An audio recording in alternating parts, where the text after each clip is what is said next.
is the ushering of a brand new week, and of course we start on quite a note. So this is the first time I'm sitting here or standing here this year, and to start off, I'd like to thank all of you, including my own colleague Mami Esi Nyameche Thompson, for the wonderful work she did standing in the gap. Of course, we all had to get some rest. I hope you've got some rest, a little.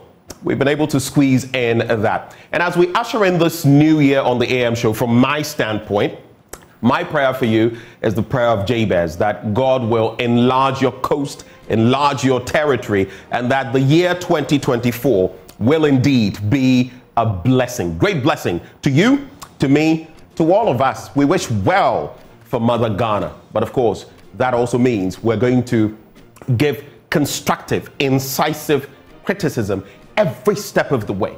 This year, no bagawaya. We're not allowing anyone to come through, say whatever they like. We're going to ensure that those political figures, when they come here, they are responsible and we hold their feet to the fire of accountability. My name is Benjamin Akako. This right here is the AM show. Thank you for joining us. Now, shortly, I'll serve you the news, and right after that, guess who joins us for the news review? Development economist and senior lecturer at the University for Development Studies, Dr. Michael Ayamga. And that, as always, will be followed by sports. Today, Nathaniel Atto, my colleague, will interact with former Black Stars player Laia Kingston. You know, that tournament is just around the corner, the AFCON. We're going to be deliberating on the chances of the Black Stars. How do you feel they'll fare? Share your thoughts with us. But then when we get into the big stories, how about we start with our series on what government should focus on this year? And what better way to start than with that fulcrum, that thing around which everything spins, the economy. So today we talk about the driving force of our national life, the economy, and joining us for the conversation, Professor Lord Mensah is Associate Professor of Finance at the University of Ghana Business School. We have Dr. Eric Boakye-Adom, Senior Lecturer, Faculty of Accounting and Finance at the University for Professional Studies, Accra. Then there's Dr. Seyram Kawo, Senior Lecturer, University of Cape Coast School of Business, and Eric Amponsah-Boateng, a tax consultant. All of them will join us. A lot of you are complaining, too many taxes. Now, there's the vehicle income tax. I honestly do not know whether it started rolling off. It was supposed to start from the 1st of January. And then there's the emissions levy. Whether you're driving a car with diesel, running on diesel or petrol, 100 cedis a year. Multiply that by the millions of cars. You get the picture. What are we going to do with that money? All those conversations coming up this morning. Again, we'll be assessing how the Accra Metropolitan Assembly will be tackling poor sanitary conditions in the Assembly this year. Joining us for that discussion, Florence Kuchi is Director of Public Health at the AMA. So there you have it. That's what we have lined up for you, and we'd love to have your say every step of the way. So share your thoughts with us. Let's do this for God and country. Up next, the news.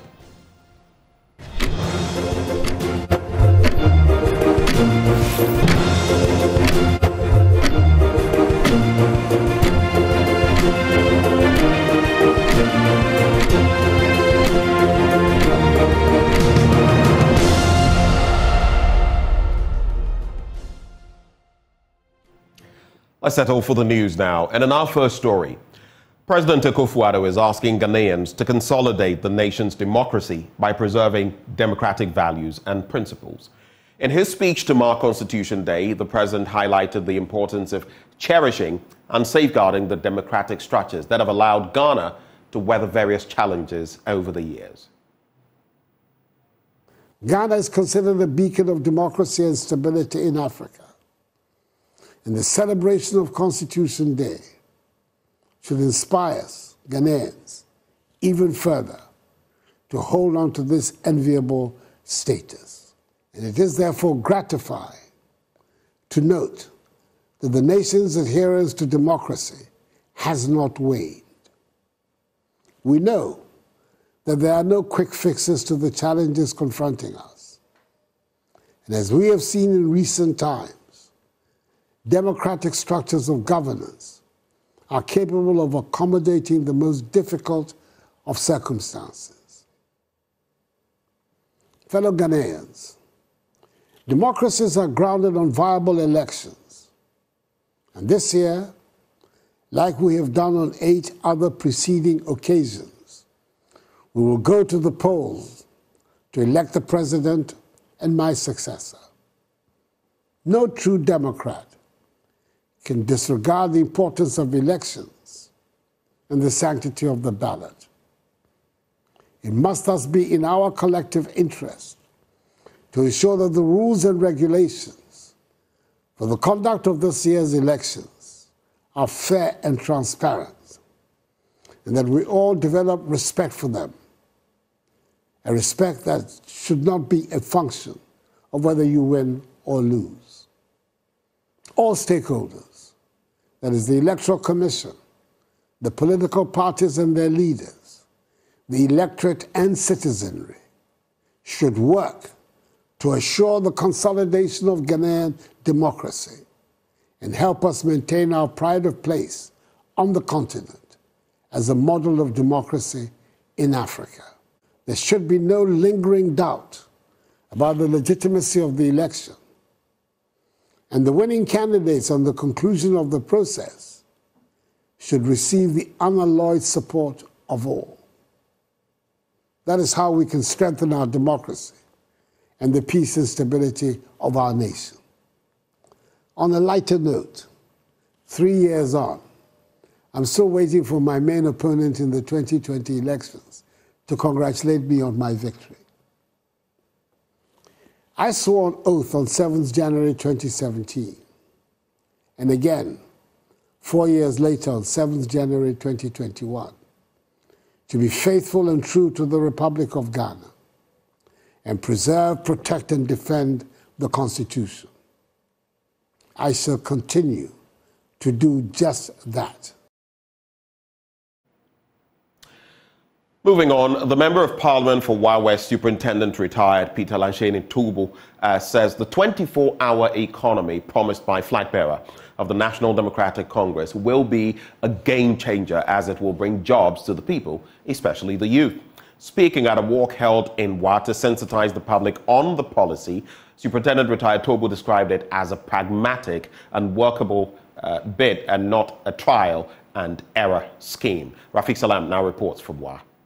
The walk embarked on by the Upper West branch of the National Democratic Congress, NDC, is aimed at sensitizing the public on the 24-hour economy that the party's presidential candidate, John Dramani Mahama, intends to implement should he be given a nod in the 2024 general election. This they intend not to leave any stone unturned by sending strong message to all corners of the region in order to woo voters into their fold to enable them achieve total victory in the 2024 polls. Swift of supporters of the NDC, led by the regional constituency executives of the party and some members of parliament, came in droves for the walk. The turnout was massive. Before the start of the walk, Upper West Regional Communications Director of the NDC, Issa Kantajere, has this advice for the members. It is a peaceful walk. We are working to sensitize the general public of what His Excellency intends to do. So let's do it in moderation. Let us not overdo it, so that at the end of it all, we will record any casualties. We don't want to record any casualty. We want to work, exercise ourselves and become fit, so that come 2024, we will be able to annex power from the wobbling, from the corrupt, from the nepotistic government. The NDC party faithful walk, sing and dance to music from brass band and loud sound systems played on top of a care truck.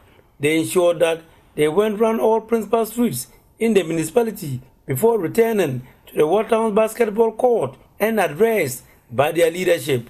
Member of Parliament for Wa West constituency, Superintendent retired Lanshene Peter Tubu, averred that the 24-hour economy proposed by the party's flag bearer will be a game changer as it will bring jobs to the people, especially the youth. This policy of 24-hour economy is actually a savior. If you don't believe in it, listen to us. We will explain it to you and you get brother. This is a very pragmatic policy.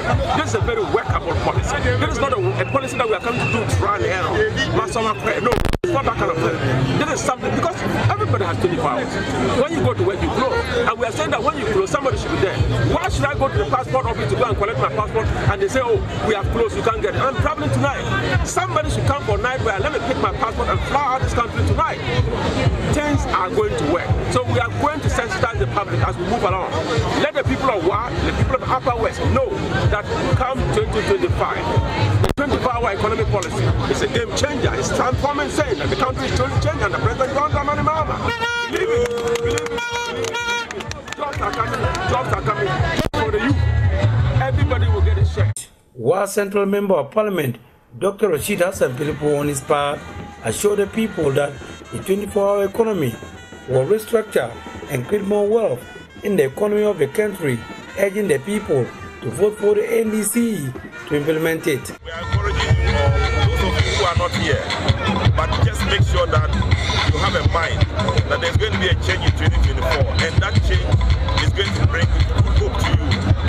There is a new definition of an economy by John Dramani Mahama, that we can create more wealth in our economy, we can restructure our economy, we can mechanize our agriculture, we can create value with everything we do now, and that 24-hour is a necessity.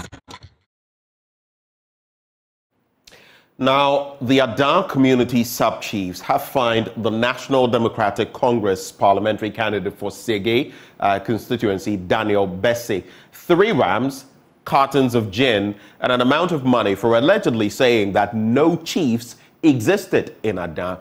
Upon payment of the fine, he was free to launch his political campaign in some communities in the Adan area. Daniel Bessie rendered an unqualified apology to the chiefs, but the chiefs insisted that the verbal apology was not enough. Carlos Kaloni was in the community and now reports. At a press conference in Adan on Thursday, 30th November 2023, the Adan community sub-chiefs gave the National Democratic Congress NDC's parliamentary candidate for Sege constituency, Daniel Bessie, a 7-day ultimatum to retract and apologize for allegedly stating on a live radio program that no chief exists in Adan.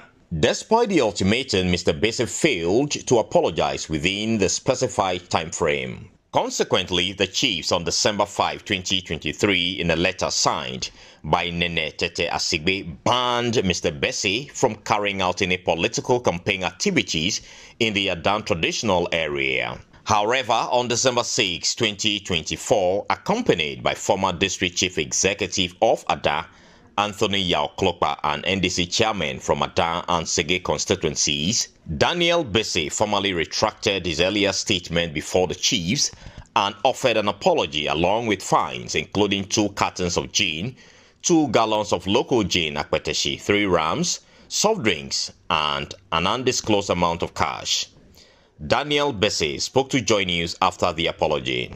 I made a statement which is an offense to the authorities of my land, against my chiefs, against my elders, and the paramountcy. And upon reflection and then other guided statements and guidances, I realized my offense. I came in consultation with the chiefs to plead to be forgiven. And to God be the glory, I have been forgiven.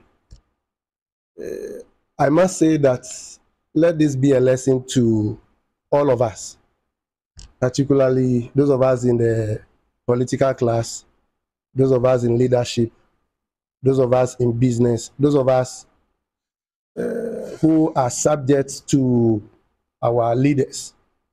At all times, let's practice decorum. The chiefs accepted his apology, lifting the ban.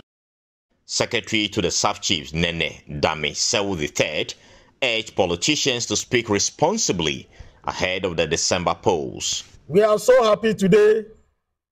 That marks the end of this unfortunate incident, because he came with elders to plead with the authorities. They were asked to do the needful, of which they have come today to do it. We are happy as chiefs in the traditional area. going forward is a lesson for all of us, especially to all politicians and people in all leadership positions, that we are building a nation. It begins with communities, and then the minute is a family. So we need to demonstrate leadership qualities, but according everybody at every level the needed respect. It's part of us now, and we ask all our citizens to accord him the needed support come in the engineering period, that we will work together with all political actors. We will work with all businessmen to ensure that our constituency also grows from strength to strength. The NDC's constituency chairman for Sege, Inokte Sewonu, also advised party members to learn from this unfortunate incident. I advise all our members to put respect above everything that we do as we campaign for the 2024 election. Adan's traditional authority emphasizes collaboration with all politicians for rapid development. Carlos Galoni, Joy News, Adan. In our next story, the Northern Regional Executive Council of the Convention People's Party has reaffirmed its support for the interim council instituted by the NEC, or the NEC, to man activities of the party until new executives are elected. They say this will be beneficial to the party. Tina Bugri reports. There was a crucial meeting between the interim Executive Committee of the Convention People's Party and the Northern Regional Executive of the party in the Northern Region. The meeting was to discuss the current issues within the party. Addressing the media after the meeting, Acting Regional Secretary Haruna Hamza called on supporters of the party to cooperate with the interim executive to work to restore the party's glory. We, the Regional Executive Committee of the Convention People's Party, CPP, in the Northern Region, reaffirms our support to the decision of the National Executive Council, NEC, of the party. We have faith and trust in the interim council put in place by NEC and its mandate, and encourage the rank and file in the region to work in unity and cooperation to restore the glory and values of the Convention People's Party. He said next decision cannot be overturned unless through Congress, thus legitimizing their decision. As members of the Regional Executive Committee, we know that National Executive Council remains the second highest decision-making body of the party, and therefore its decision cannot be overturned or reversed by any organ apart from the National Delegates Congress. This legitimizes the appointment of the interim council by the National Executive Council on the 5th of December 2023 in Kumasi. We advised all members of the party in the region to respect the NEC decision and reiterate that the Northern Regional Executive Committee will not hesitate to take disciplinary actions against any member who acts contrary to the Constitution of the Convention People's Party by associating with any activities of the deposed national chair and leader, Naran Frimpoma Sapon Kumankuma.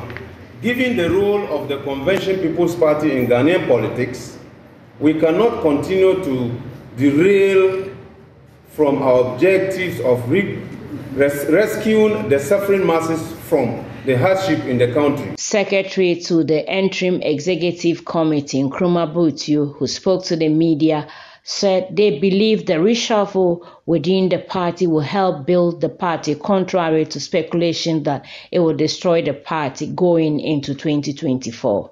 The National Executive Council members are the representatives sent there by the grassroots. They are more or less, you can say, akin to our parliamentarians on the national level. So they are behind us. And at today's meeting, you can see that there has been a popular acceptance of the NEC decision by the grassroots members here. The constituency executives are not part of the National Executive Council.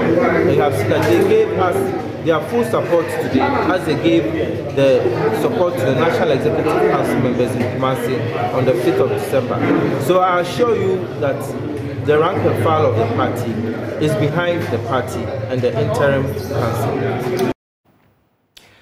Now, our next story sheds light on individuals who are homeless, living on the streets around the Kwame Nkrumah Circle.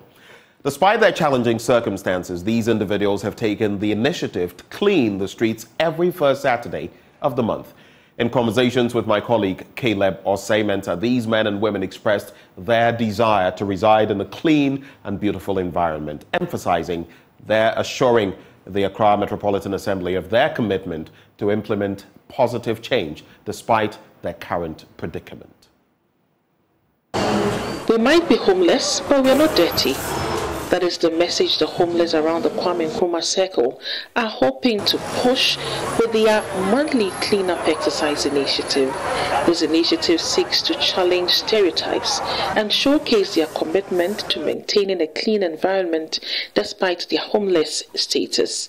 Chairman of the Streets and Homeless Community, Prince Boateng, says they have endured mistreatment by city authorities for years and have often been blamed unfairly for the filth in the capital. We organize these street exercises because the AMA keeps harassing us. We receive lashes on our backs sometimes for sleeping at the wrong places. We are tagged junkies because we do not keep the place tidy, but we are all not like that. So we had to organize these street exercises to create a clean and peaceful atmosphere with the AMA.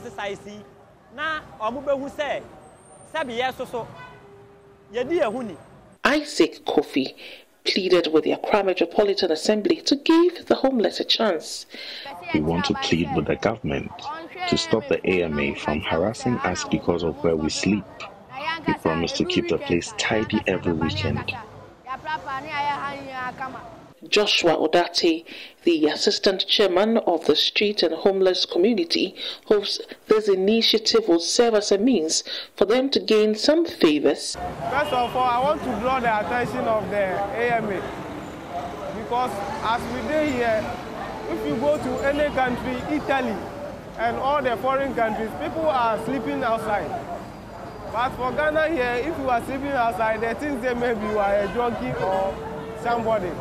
So today we plan together to do a cleanup exercise to draw the attention of the AMA that it's not like we are junkies or we are homeless. It's something brought us here.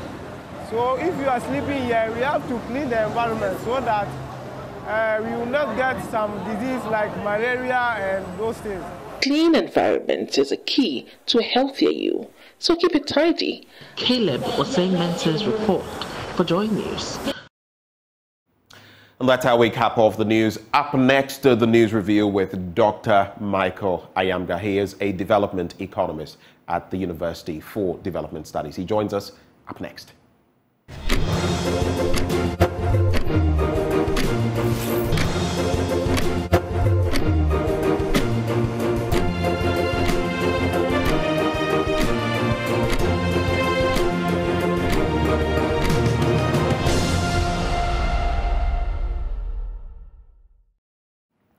It's time for the news review on the AM show, and it's really good to have you. In case you're now joining the conversation, you've missed quite a bit, but we take it from here as we host our guest, Dr. Michael Ayamga. He is a development economist and senior lecturer at the University for Development Studies. Doc, good morning to you. Good morning, Ben, and Happy New Year. Happy New Year to you, too. It's good to see you smiling and looking good at the start of a new year. But before we get into some of the matters we're going to be discussing, let me let you know that, as always, this segment is brought to you courtesy of Endpoint Homeopathic Clinic. And among a plethora of medical solutions they're offering you, they're also proffering, if you're a man, prostate screening for free. If you're a woman, fertility screening for free. Here's where you can locate them. They are here in Accra at Spintex, opposite the Shell signboard. Then there's Kumasi Kronum Abwehia behind the Angel Educational Complex. Then there's Takrady Anaji Estate. There's Tema Community 22. There's Techiman Hanswa and Esiama Nzema. They have two phone numbers, and these are the numbers: 0244 867 068 or 0274 234 321. Endpoint Homeopathic Clinic, the end to chronic disease. Now we get into the nitty-gritty, some of what has been topical in recent times. But before we do that, Doc, I'd like to find out from you, what was your assessment as an economist, development economist at that? What has been your assessment of Ghana as far as 2023 is concerned? And what are you projecting? What are you looking forward to in the year 2024 from the economic standpoint? Yes, Ben, I would say 2024 was rather a very disappointing year if you were a Ghanaian from the economic standpoint, because it was a year we believed that if we were able to get something from the IMF, we will quickly be able to weather the storm and then get our economy back on a trajectory. As I speak now, we have not even grown back what we lost, let alone make progress. We have isolated pointers and indicators that are showing that the economy is trying to rebound. But it is what we used to call a kakalulu dance. You spin around until your head is spinning. We go forward, we come back, and we are not following a consistent trajectory as it is now. We are missing out on the timelines, and that means that all our projections and plans regarding how our economy will back was down. It's been a difficult year for small businesses that are the anchor of our economy. That is because they've had to battle with taxes because government needs to demonstrate to our Messiah, the IMF, so to put it, that it can raise domestic revenue and be able to consistently and conveniently meet its revenue obligations from the domestic front. So that has meant that our business are not only collapsing, they are struggling to even compete those that are out there. It's been a year when with organized labor and people who earn fixed income having to live on a thin edge and almost go through household a food ration. Up north the year, I've seen things that I've not seen for a very long time in my life, that it gets to a point where even in organized households where the mother and father is there, some kids have to miss meals. That is where we are getting. But if you take a broader context, let's say in the context of West Africa, Ghana has become a disappointing big brother. Big brother in the sense that we're the first to go on independence in the subcontinent, and we've largely been seen as an example for the rest. So when countries like, you take countries like Senegal, you take countries like Cameroon, if we even go further, you take countries like Rwanda and the rest that have managed to weather the storm, the COVID-19 setbacks, and then also the Russia-Ukraine war that is so-called affecting Ghana more than Ukraine. They have managed to chalk significant growth, grow out of these challenges, and we are still here blaming these things. So both domestically and also within the eyes of the international community, we are an example for failure rather than a one for resilience. That's what I would say. We're an example for failure rather than anything else. You mean we've lost our status? Is that what you're trying to say? Have we lost face in the international community? Yeah, you see, I have kind of found it interesting the way the diplomatic community has been rather, let's say, disingenuous with us Ghanaians, because privately, when they talk to you and they describe your country, you get disappointed. When they come out here, they tell you the government is doing well. They tell us that our economy has turned the corner. Our education system is doing very well. As I speak, I have been in discussions in the West where they are thinking of putting Ghana's students on certain exams and requirements because their confidence in our education system is getting down. Even that is at the tertiary level. They come here and they say they are okay. I have been in private discussions with them where they said we are dealing with one of the worst governments we've had in our history, yet they come and say it is okay. But even that, if you look at the performance of our economy and the governance we are having, look at 2024.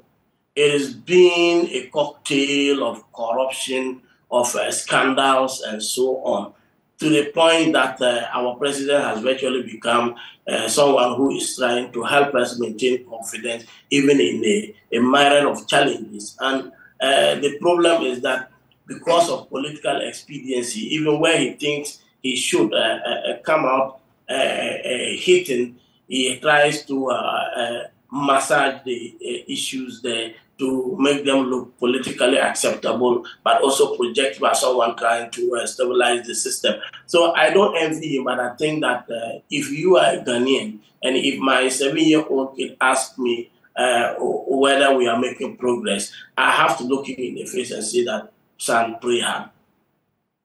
And you remind me of that interaction I had, it must have been in 2022, with Georgieva, the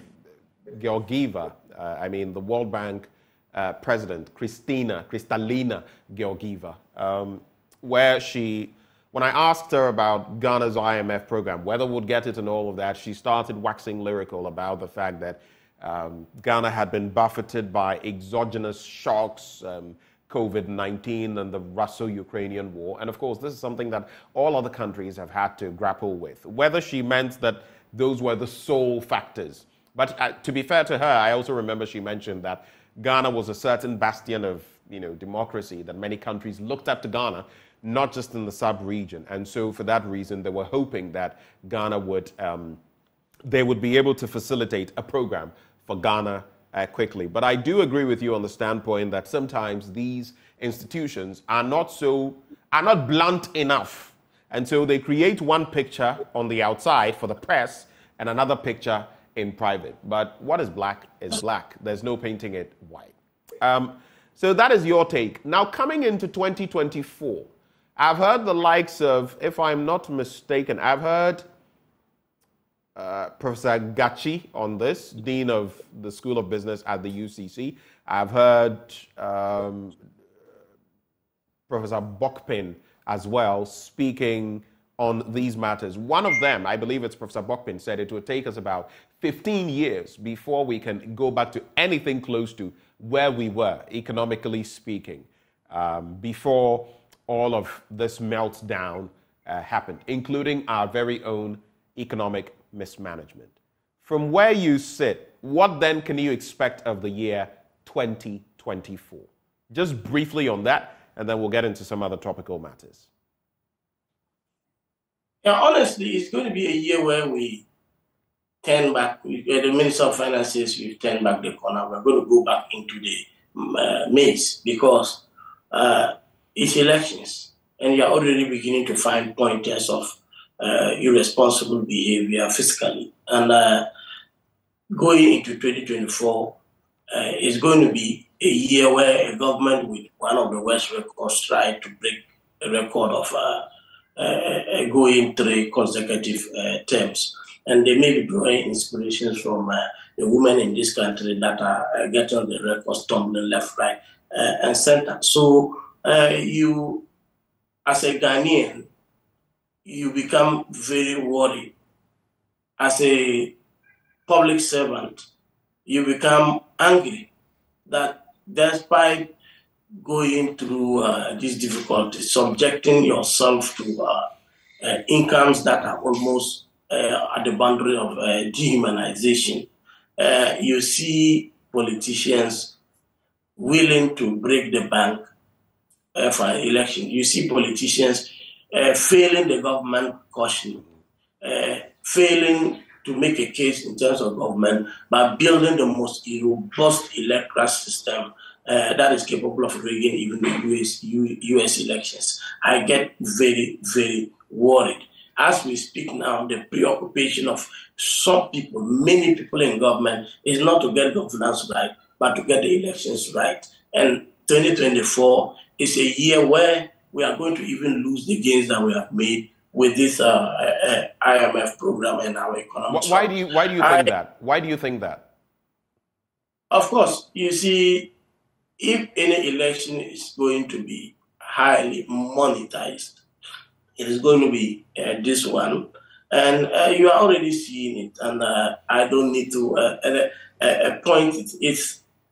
It's hopeless situation, and most of the time you see scandals here and there. You know, much of the money for political activity come out of some of these behind-the-scene dealings. And when you have government entities struggling to defend them, trying not to get them investigated, it's not because they want to be corrupt, but they know that behind this thing that is going on is the cash cow, particularly for the elections. So I expect it to go a very long way, become very tense, become very monetized. And at the end of the day, we pray for the best, and I pray that the Ghanaians in Asim North are more than the Ghanaians that we know so far.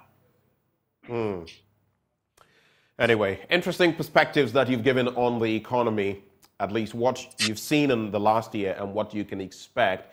And you say this things are not going to get better. Things are actually going to get worse, especially. Let's add some. You see, I agree with Prof. Bokwin and I agree with Professor Gatti. We are not doing things that are going to get us to recover. So before we talk of economic recovery, we have to talk about growing back. The objective is not growing back. And you see, the failure of the government to admit that we need to reset, that is, get back to the 2016 benchmark. Because that was one of the times that we were coming out of an IMF program and the indicators were pointing in a certain direction. Can we grow back all that we have lost there and then we begin to go? The worry is that we politicize everything, even economics. And economics is not a politician. That is one thing we need to understand. So 15 years, I think that Prof. Bokwin is generous. Somebody asked me privately, we were at an event and then at a cocktail, asked me that if I am in government now and I ask you to help me raise revenue, where are you going to get it? For about 1 hour of discussion, I couldn't put my hand on anything.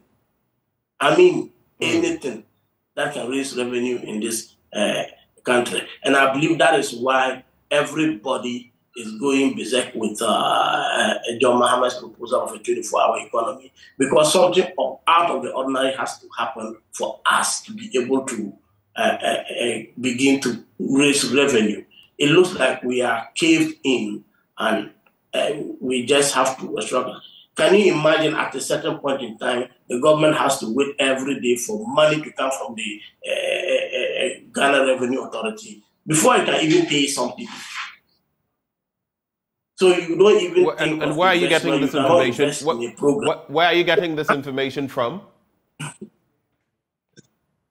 I'm an economist. You know, we belong to a sector, we belong to a clique. Yes, I understand you're an economist, but at least when some of these assertions are made, you have to, in some way, give justification. I know things are hard. I know that a lot of what we get into our government kitty is expended on paying salaries and all of that, quite a chunk of it. But when you make such claims that sometimes, you know, government must wait for the GRA to get some taxes or whatever before some payments must be made, you must be able to at least substantiate what you're saying.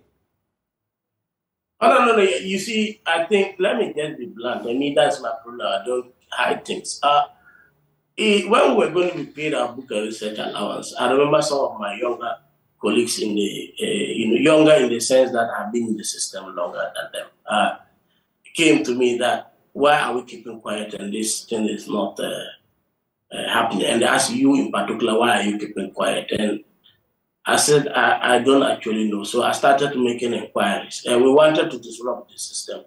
And I said, okay, before we do that, let's have some evidence. And so I called our hierarchy and I asked them, why is the money not coming? And you know, the universities were paid one by one. I mean, the other. And the assertion was that there was nothing. So government has to wait when they get money from the Ghana Revenue Authority, then they pay 1 or 2 universities. And if you ask us, that's how we got paid our book and research allowance here. We are happy we got paid, but I was sitting there and I was asking if I were in government and I was supposed to follow government blueprint for economic recovery and development, and at the end of the day, nothing comes in, or whatever comes in, the government has to take it somewhere to pay emoluments. How do we move as a nation? So yes, we don't want to admit it. We don't want to say it publicly to get people to lose confidence, but we are in a typical tax to math economy. All right. Let's get into some other stories. So yesterday, we had what should have been the convention, where some stalwarts had been invited, some stalwarts across the continent had been invited to come and speak, especially to Ghanaian youth, the likes of Julius Malema of South Africa, the likes of Peter Obi of Nigeria, the likes of PLO Lumumba of Kenya had been invited to speak. And there's Dr. I've forgotten her name, Arikana, I believe. That didn't come off. I did not see Julius Malema in the vicinity, but that did not come off because military personnel, and I hear national security as well, were on hand to prevent the youth who had massed up there to participate in the event. Of course, also on the bill were some music artists, the likes of Wiyala, the likes of Stonebwoy, the likes of Ifya, billed to perform. Now, there are two angles to the conversation. When you look at what the organizers of this event tell us, they said that they had, in fact, sought permission to host this event.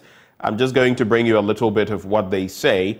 They indicated in that statement that government had cancelled the Pan-African event they had organized at the Independence Square in Accra, and that special guests had arrived and thousands of people had come from all over Ghana, as well as from around the globe for that historic event, and that they had just been informed of the cancellation of the event a couple of hours before its commencement.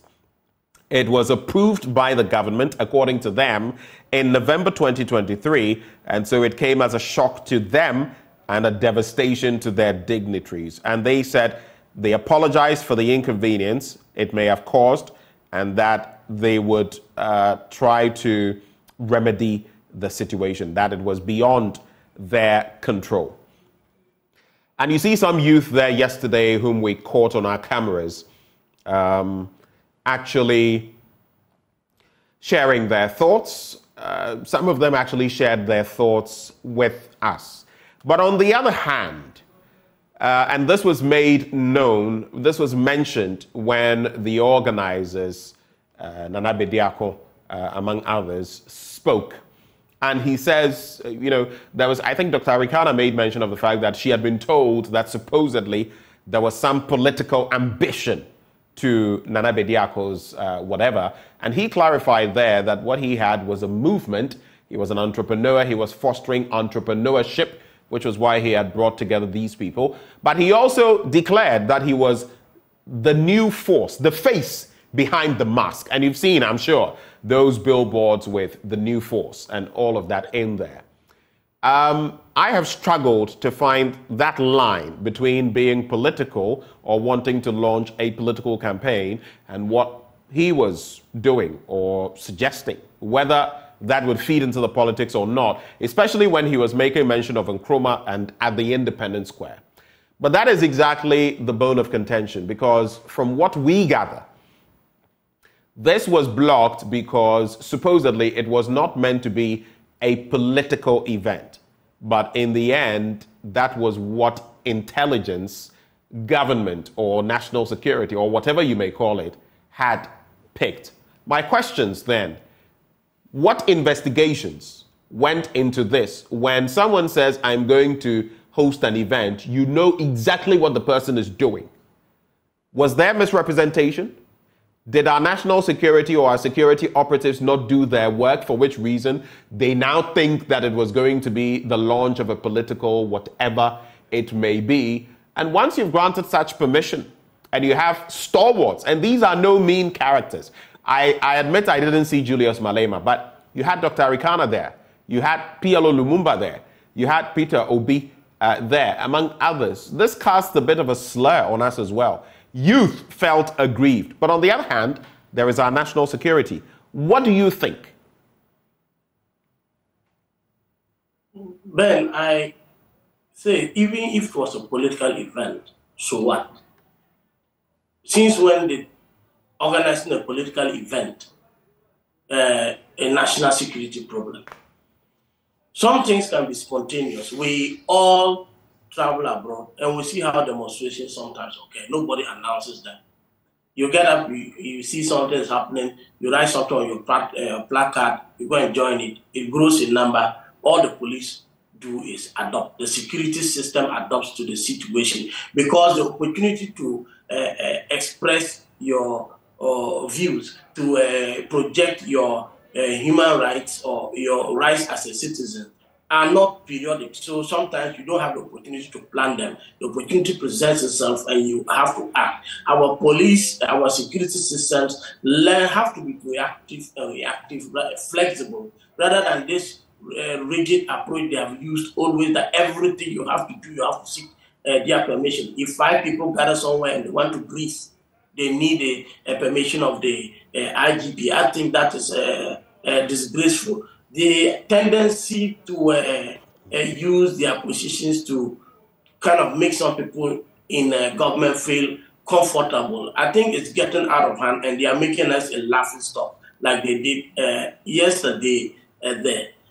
Let me see, if somebody decides that, okay, he wants to launch a political program and he wants to launch a political career, but he's first of all trying to gain broad consensus by bringing people we know are not partisan in one way. Yes, Peter Obi is, Lumumba is a Pan-African. So you look at those coming to speak, and they are not members of his party. They are not people who are against or NDC or MPP. And nobody was wearing a political cloth at that place there. It is one of the low points of our democracy. And I've been saying that Ghana has become a dictatorship in a democracy. It becomes disturbing that people organize and they want to do an event to talk. How many times haven't Professor Lumumba been to Ghana? So since when does his speeches on views pose a political threat? When was the last time he came and asked a crowd to riot, to charge on government installations and so on? No. So I believe that this is just knee-jerk reaction. It is a system of political patronage that we are running in this country, and it's indeed very sad. Everybody has an eventual objective in what they are doing. Even me speaking here, it could be that I'm working on this platform and I expect that one day I could launch a political career, even though it's not my intention. You working there, definitely you have an eventual goal. So if you have to use a very distant possibility to prevent the people from exercising their or drawing on their constitutional rights, it is unfortunate. And I think that the security services, our national intelligence entities must bow their heads in shame that they are reacting rather than being proactive. They are supposed to know ahead of time changes. If they cancel things, but what if there was misrepresentation? In other words, we come and say, this is what we're planning to do, yet we're planning to do something else. What if there was that misrepresentation? And I'm saying, what if? Inviting PLO Lumumba. No, I mean, so you heard even the speakers talk about the fact that he had roped them in with young man, making it, wanting to talk about entrepreneurship and empowering the youth. let's assume that yesterday, indeed, there had been any plan to launch the new force and that it had political undertones. But that was not exactly what had been communicated from the start. Would that not be misrepresentation? It's still not a crime. It's not a rally. He didn't say it's organizing a rally. That event is political. The people coming on that form is political. It's just not partisan. And what the man was going to do yesterday is not partisan. He may represent some political ideology. Yes, when did projecting your socialist view become a political threat?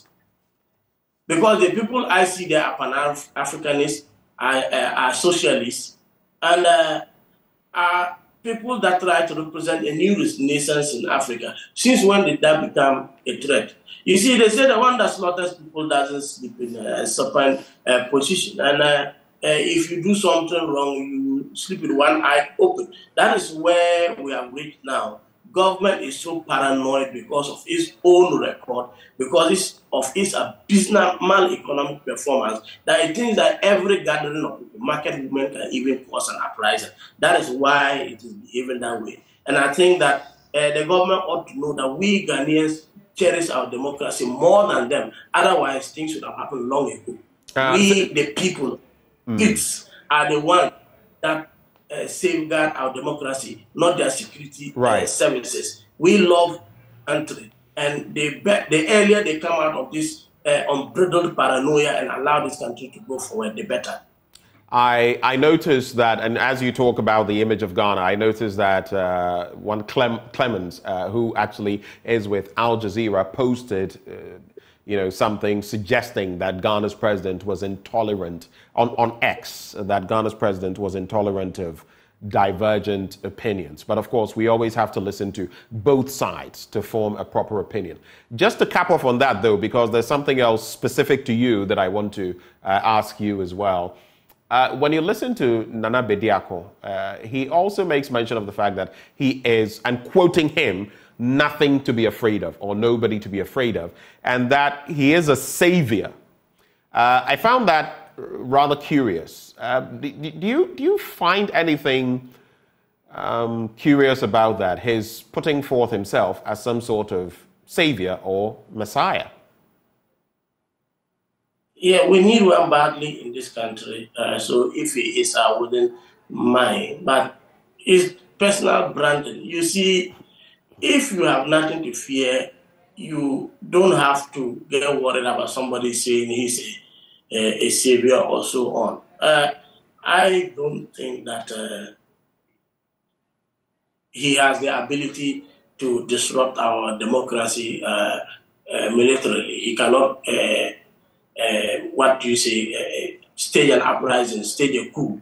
So why do we worry about him? If he says he's a savior, he has to go through the election processes. That's if he wants power. If he says he's a savior, he wants to build a new movement. He has to send his message to Ghanaians. He has to motivate several young people to join him. It's a long shot, man. So why do we engage in this kind of knee-jerk reaction and trying to disrupt? Everybody has come and said they are savior. Even the president himself said he was going to be a savior. So I think that it's much ado about nothing. Okay. Let's spend some 2 minutes focusing on this bid because it points to corruption. It points to some shady activities that some people could be engaged in. And it points to worrying developments in our football at different levels.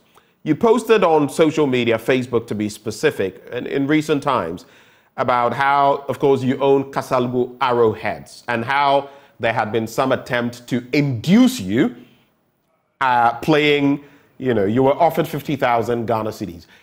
Walk us through, quickly, but still detailed. Walk us through what happened and what the result was. Yeah, Ben, I predicted you asked me this question, and you are asking, and I think I should have been a better man then, because... it would be remiss of me to have you and not ask that question. Yes, you see, Ben, one thing about me, and if you come to a university, you ask them about my track record, they'll tell you, I don't like being caged, and I don't like being forced.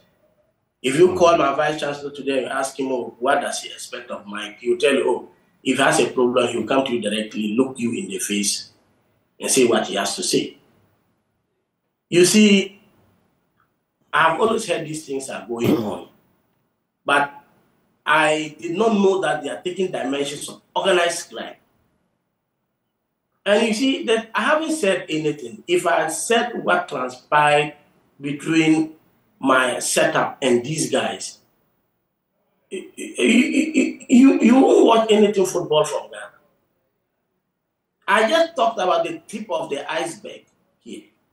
And you see, my team is in the FA Cup. You know, I started this thing because when I moved into this community, I used to buy them the balls, and the kids are playing. And more and more, they became good, and eventually I set up Castle Group Arrowheads. The team has been in phenomenal form. I can confidently tell you that we have some of the best youngsters in this country. And if you were honest with yourself and you come to see the boys, you wonder what they are doing here and not representing Ghana. I've tried my best talking to everybody. But you see, Ghana football is a patronage system. You have to keep quiet, do certain things before you are rewarded. And I don't care. I will never be that kind of a person. If you want somebody who will help you and do things honestly, you can have me. But if you think that I have to patronize you and look the other way before something can happen, I will see. So, Doc, for the sake of time, I want you to walk us through what happened. Who attempted bribing you? What happened? I told the GFA about this, so it's not something I have not informed them. The highest hierarchy, I informed them. But we did realize that the actors there are too small players in the So you were offered 50,000 cedis for your team to lose miserably against Karela United. Is that correct? Yes. Right. Yes, and you refused the 50,000 cedis. Yes. The issue is that they tried to fix our second FA Cup match with Northern City. Okay. When they got in, someone called me and said, oh, they are bringing a business about our match. So I sent my brother-in-law, who is the assistant coach of the team and also the administrator, to go and meet these guys. He goes to meet them, and then they talk about that match. And then they said the odds were still good that we should lose the game. So when he came to tell me, I said, Raf, play along. I want to see how far this thing goes because I'm actually surprised that it's really happening. So it's not only this match they tried to fix. They tried to fix our game against Northern City. And they said because they were a Division 1 club and we are a Division 2 club, we should lose the game. So my brother-in-law told them that it is because of Northern City that we are not in Division 1. So there is no way we can even lose that game to them. And we went to play and we won that game. And they now said, okay, since we have won that game, they now want to see how they can fix our next game. Which was against what? Which was against Karela? Was that the game against Karela? It was against. No, it wasn't yet. That's why I said, Ben, you see, I told Kev these things. The night I told you, he was restless. He wanted to effect arrest immediately. And up to midnight, we were still chatting. And we're like, okay, do we go right there or do we try to get a bigger fish? So they came to tell us, let me tell you how this thing played out and just leave the more damning side because I haven't... But of course, tell us about the more damning side. That's what we want to know. If there's corruption in our football, of course, we know there are things that have happened. We'd like to know. You see, I don't want to be disruptive. I want to be constructive here. And, it is only the reason I brought this thing out was because I said I didn't want the match fixed. And these guys went behind me and told me that they can do it without me. That's what they told the guy, that they control up to 60% of referees in Ghana. And that who was this guy? Who was this guy?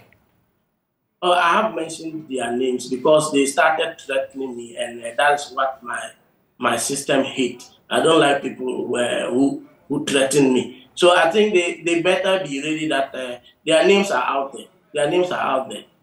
And you put their names out on social media, or you've shared it with the relevant authorities, which would be the GFA? I have shared it. I'm not hiding it. I have shared it with the relevant authorities because... Have you spoken to the GFA? Yeah. You see, the president and I once in a while exchange messages.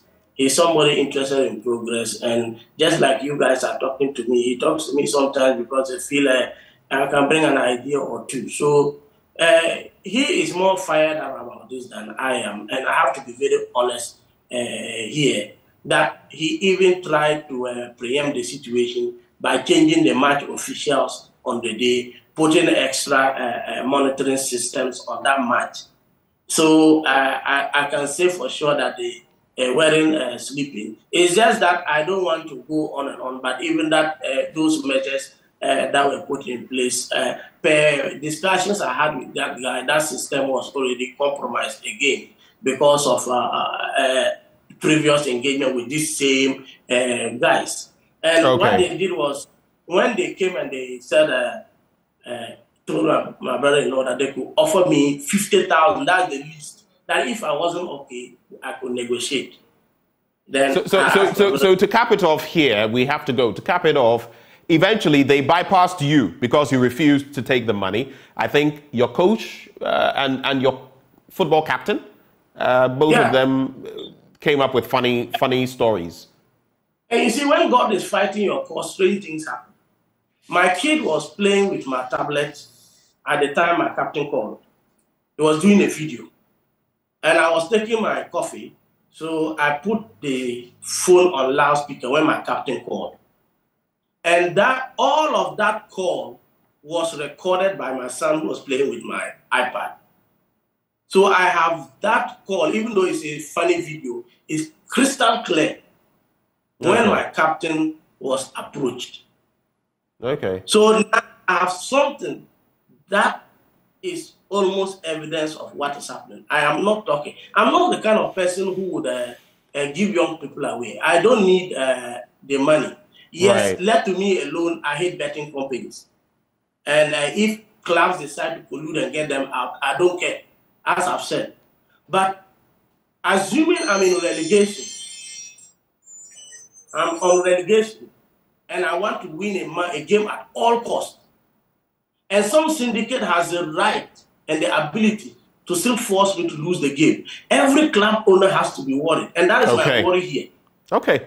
Well, it is indeed a worry, and you've put it out there. Hopefully, the Ghana Football Association will do something about it. Dr. Ayamga, we're grateful that you were able to join us this morning for this conversation. Of course, no newspapers, but we've got into some of the topical matters on social media, including myjoyonline.com, where that story about Nana Bediako is also there prominently. Thank you so much, Dr. Ayamga. Michael Ayamga is a development economist and senior lecturer at the University for Development Studies. Thank you so much for joining us. Thank you, man. Thank you for... Right before we go, this happened on Saturday, Professor John Japong, and of course, your wife, Maggie Japong, 34 years in marriage. We salute you, sir. He is, of course, a former Vice-Chancellor of the University for Health and Allied Sciences in Ho. Congratulations on 34 years and counting of marriage. And if you're celebrating your birthday today, we celebrate you as well. Before we get into sports, Endpoint Homeopathic Clinic helping us always to bring you this segment. They're offering you prostate screening for free if you're a man, fertility screening for free if you're a woman. Here's where you can locate them. Here in Accra, they're at Spintex, opposite the Shell signboard. There's Kronom Abwe here in Kumasi. There's also Tema Community 22. There's Tichiman Hanswa and Esiama Nzema.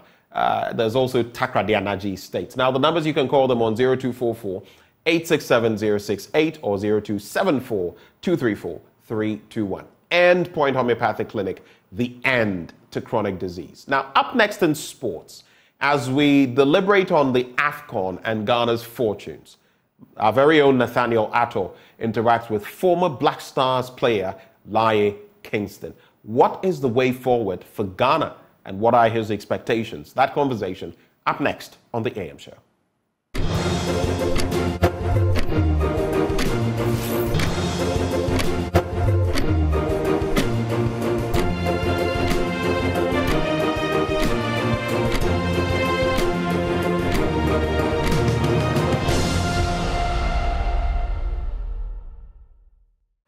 very much for staying with us here, and thank you so much for being along with us all this while. We're glad and grateful to have a new year, and we're glad and grateful to have you along with us as we travel this very important journey. For Ghana, there's a lot to talk about when it comes to sport or international sport, because the 13th Africa Games is coming up in March. We'll be talking about all of that in subsequent editions of the show.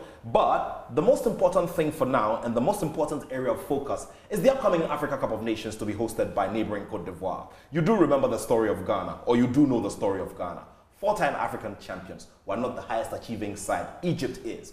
And considering the fact that Ghana was amongst the very first nations to hit that milestone and now is struggling to go on to number 5, many are concerned about whether or not Cote d'Ivoire is the ground for Ghana to go and break that jinx that has, been in existence for the better part of 4 decades. This goes to tell us that anybody who is age 40, on the stroke of 40 and below, has never witnessed anything like Africa Cup of Nations glory on the part of the Black Stars here in Ghana before. So that is a very big area of concern and a very big subject for conversation as well. So today, we're taking close focus on the Africa Cup of Nations from an experienced mind, and also looking at what the possible opportunities could be for the Black Stars as they look forward to this one. Of course, there have been some days of training, the delays with having our big stars arrive in camp and all of that. But, well, as we go along, we're just going to look at the dynamics and how all of this fits into proper preparation in terms of mind and in terms of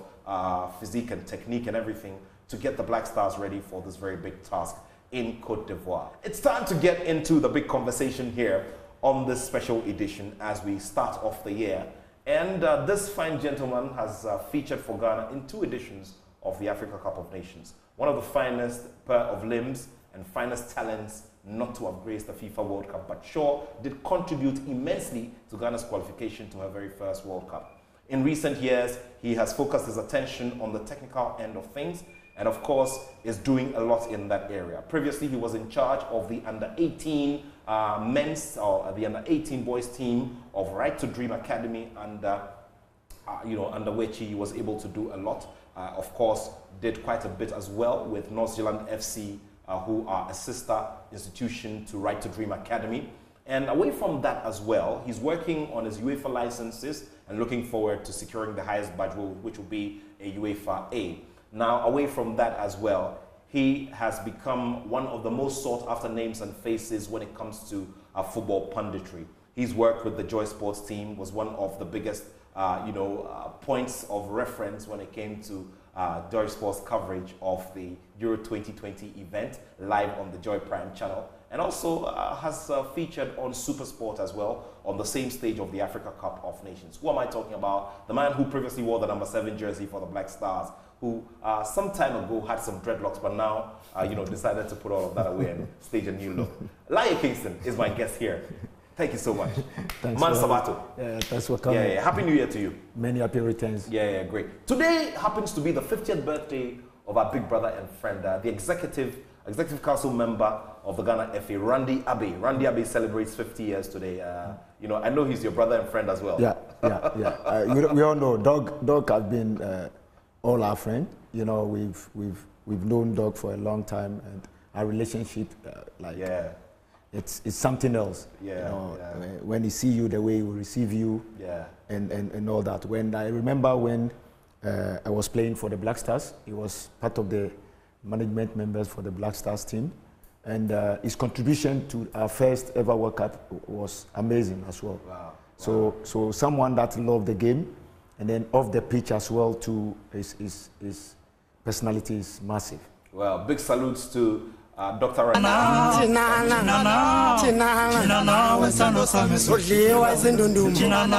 the rest of the year, so we'll have various activities as well.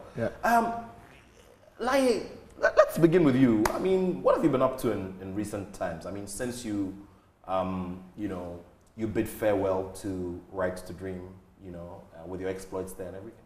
Yeah, so far it's been very good. My focus is more of coaching, and I feel so excited to be part of coaching group.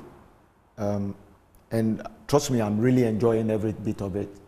I know it's very difficult, comparing me being as a player and then coaching as well. For me, I think coaching is very, very difficult. When I was a player, it looks like I only think about myself. You know, I only go on the pitch and then try to focus on myself, how I'm going to perform well, then help the team as well. But being a coach, you have to think for a lot of people.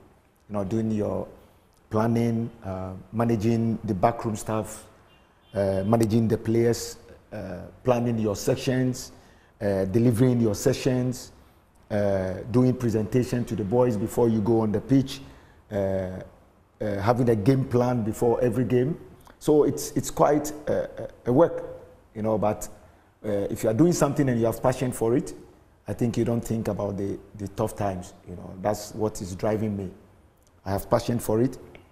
I can do something else, but for me, I love the game so much to live it, you know. So at the moment, I'm the head coach of the U17s. I came in as an assistant for a short time with the performance that we put up in Serbia. I remember the Serbian tournament. Amazing stuff. Yeah, with the U16s. I think the FA realized and saw that I deserve to be the head coach, and they did that as soon as possible. As soon as we came back, I had a meeting with them, and then they moved me from an assistant to the head coach now. So at the moment, I'm the national under-17 coach, and it's going very well. You know, previously, the Serbia group, we have regional scouts that scouted players for us, come to Accra.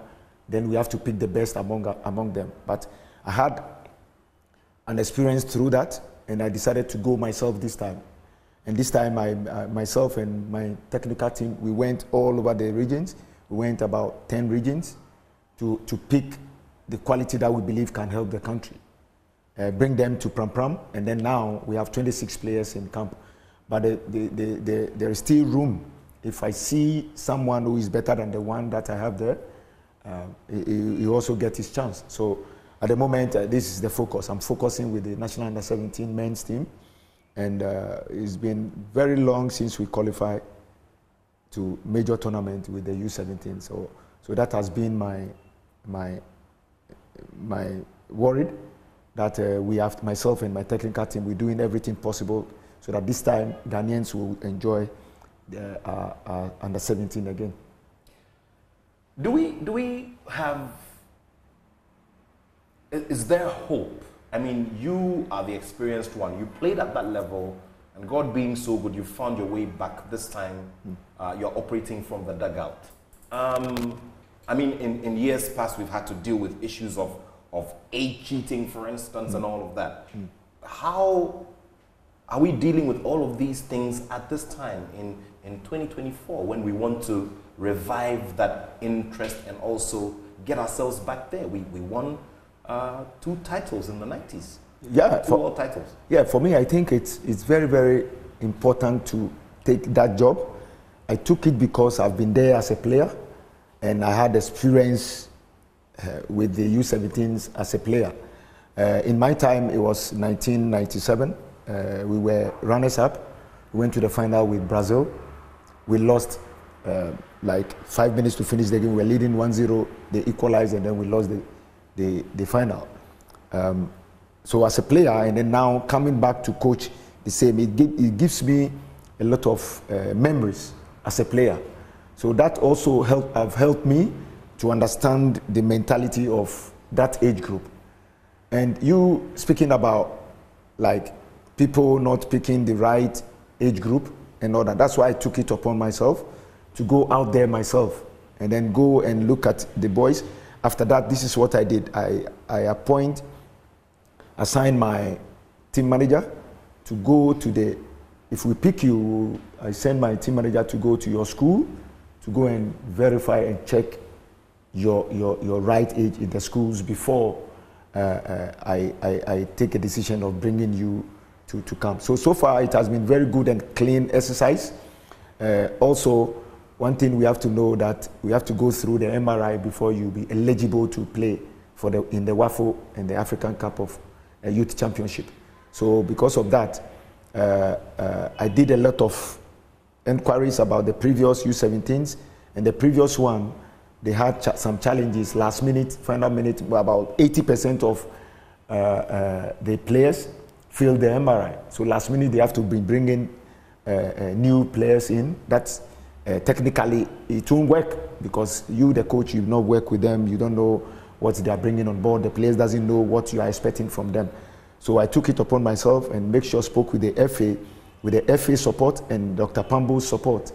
I think we took each and every player that is in camp now through the MRI exercise. And the target is, if you get 5, we'll still bring you to camp, grade 5, we'll still bring you to camp, but we have to monitor you till April, you have to go and do it again. Because one thing we should know, the main competition is in 2025. Of course, we have to qualify this year, but the main thing is 2025. But we want to build a team now that in 2025 they will be ready for anything that we put up in front of them. So if you have 4, then you are eligible. 4 downwards, that's the main numbers that we're looking at. But 5, it depends on the qualities that you have. We want to bring you in, and then we'll matter. So at the moment, we have about 6, 7 grade 5s that they are top talents that we are monitoring them. Hopefully, in May, again, they do the MRI, and then if they still in 5, then they still stay in camp. But for exercises and the mistakes we did before, the FA and myself, we've sat down and then we're making sure it won't happen again. Now, we look around the continent now, and the defending champions of the Africa Cup of Nations are dominating everywhere, at every stage of the game.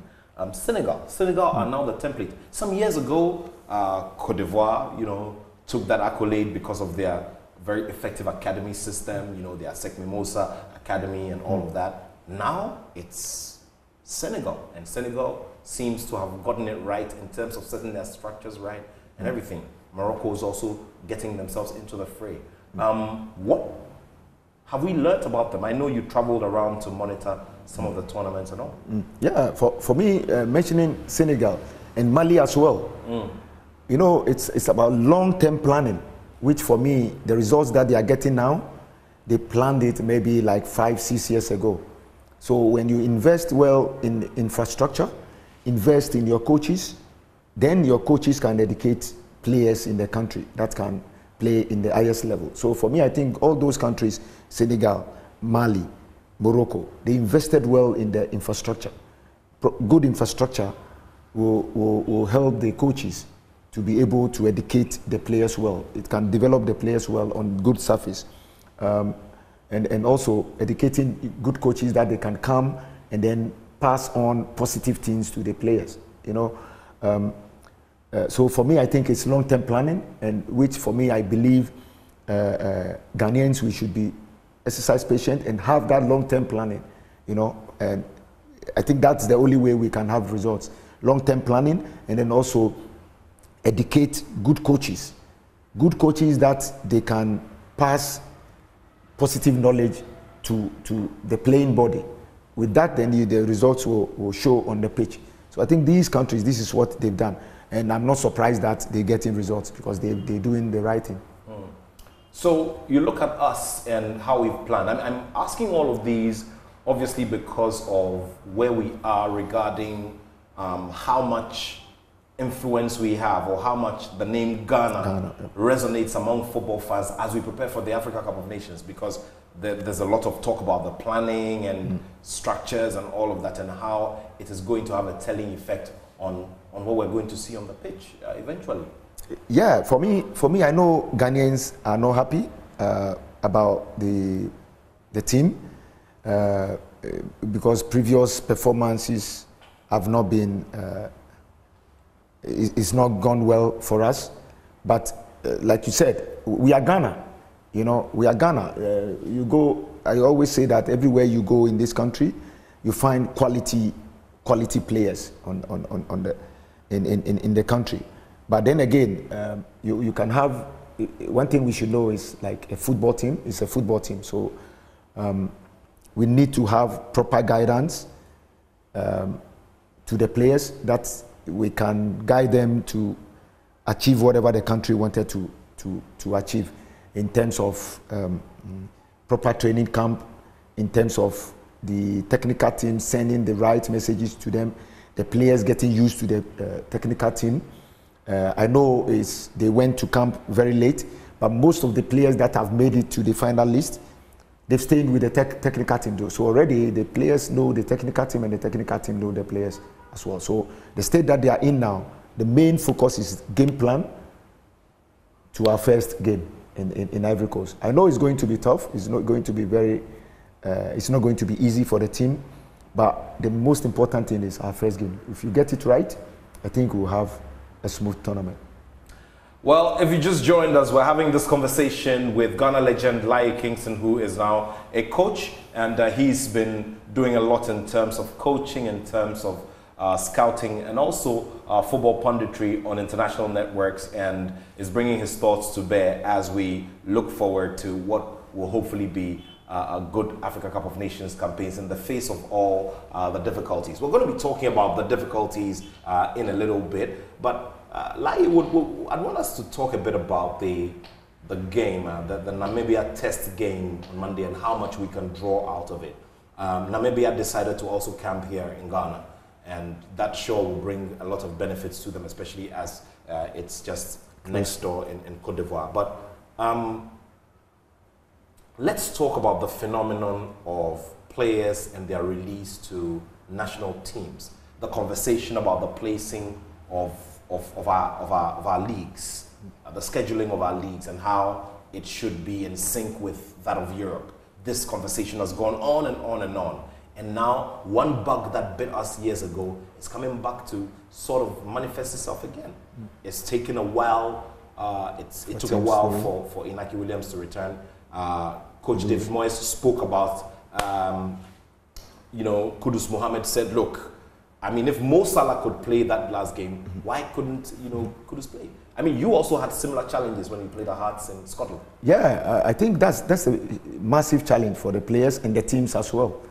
Because when you look at things, your country is your country. You have to honor your country. So previous years, I keep saying that I wish CAF can do something that they can at least move the tournament at the same time the Europeans are playing their European Cup as well. With that, teams will be happy their top players are leaving, because at the end of the day, maybe talking of Kudus now is one of the key players in West Ham team. And then as a technical person, a player that I'm building the team around is going away for like a month. I remember the video of the little boy who said he wanted Ghana to be kicked out early so that Kudus could return. Exactly. So these are some of the things. But then again, you have to think about your country first. So for me, when I was playing for Hearts, and I had similar situations like Inaki Williams and Kudus Mohammed, what they are in now, I stood on my grounds and told the team, yes, you are paying my wages for me, but every player's dream is to honor his country. I have no choice, I have to go. I know when I come back, I'm going to fight back to win my position, my spot again, but playing for my country, I think, is the key, is every player's dream to play for their country. I know the clubs will suffer, but you cannot say no to your country. At the end of the day, and you're back to your country. It's going to be very difficult. If CAF can find a way in future, they can move the tournament to a certain, maybe at the same time the Europeans are playing their European Cup. Then again, all leagues will be on hold, and then players can go and honor their national teams. I think is going to help a lot. But I don't think it's fair on the national teams. And then it's not fair too on the team's behalf.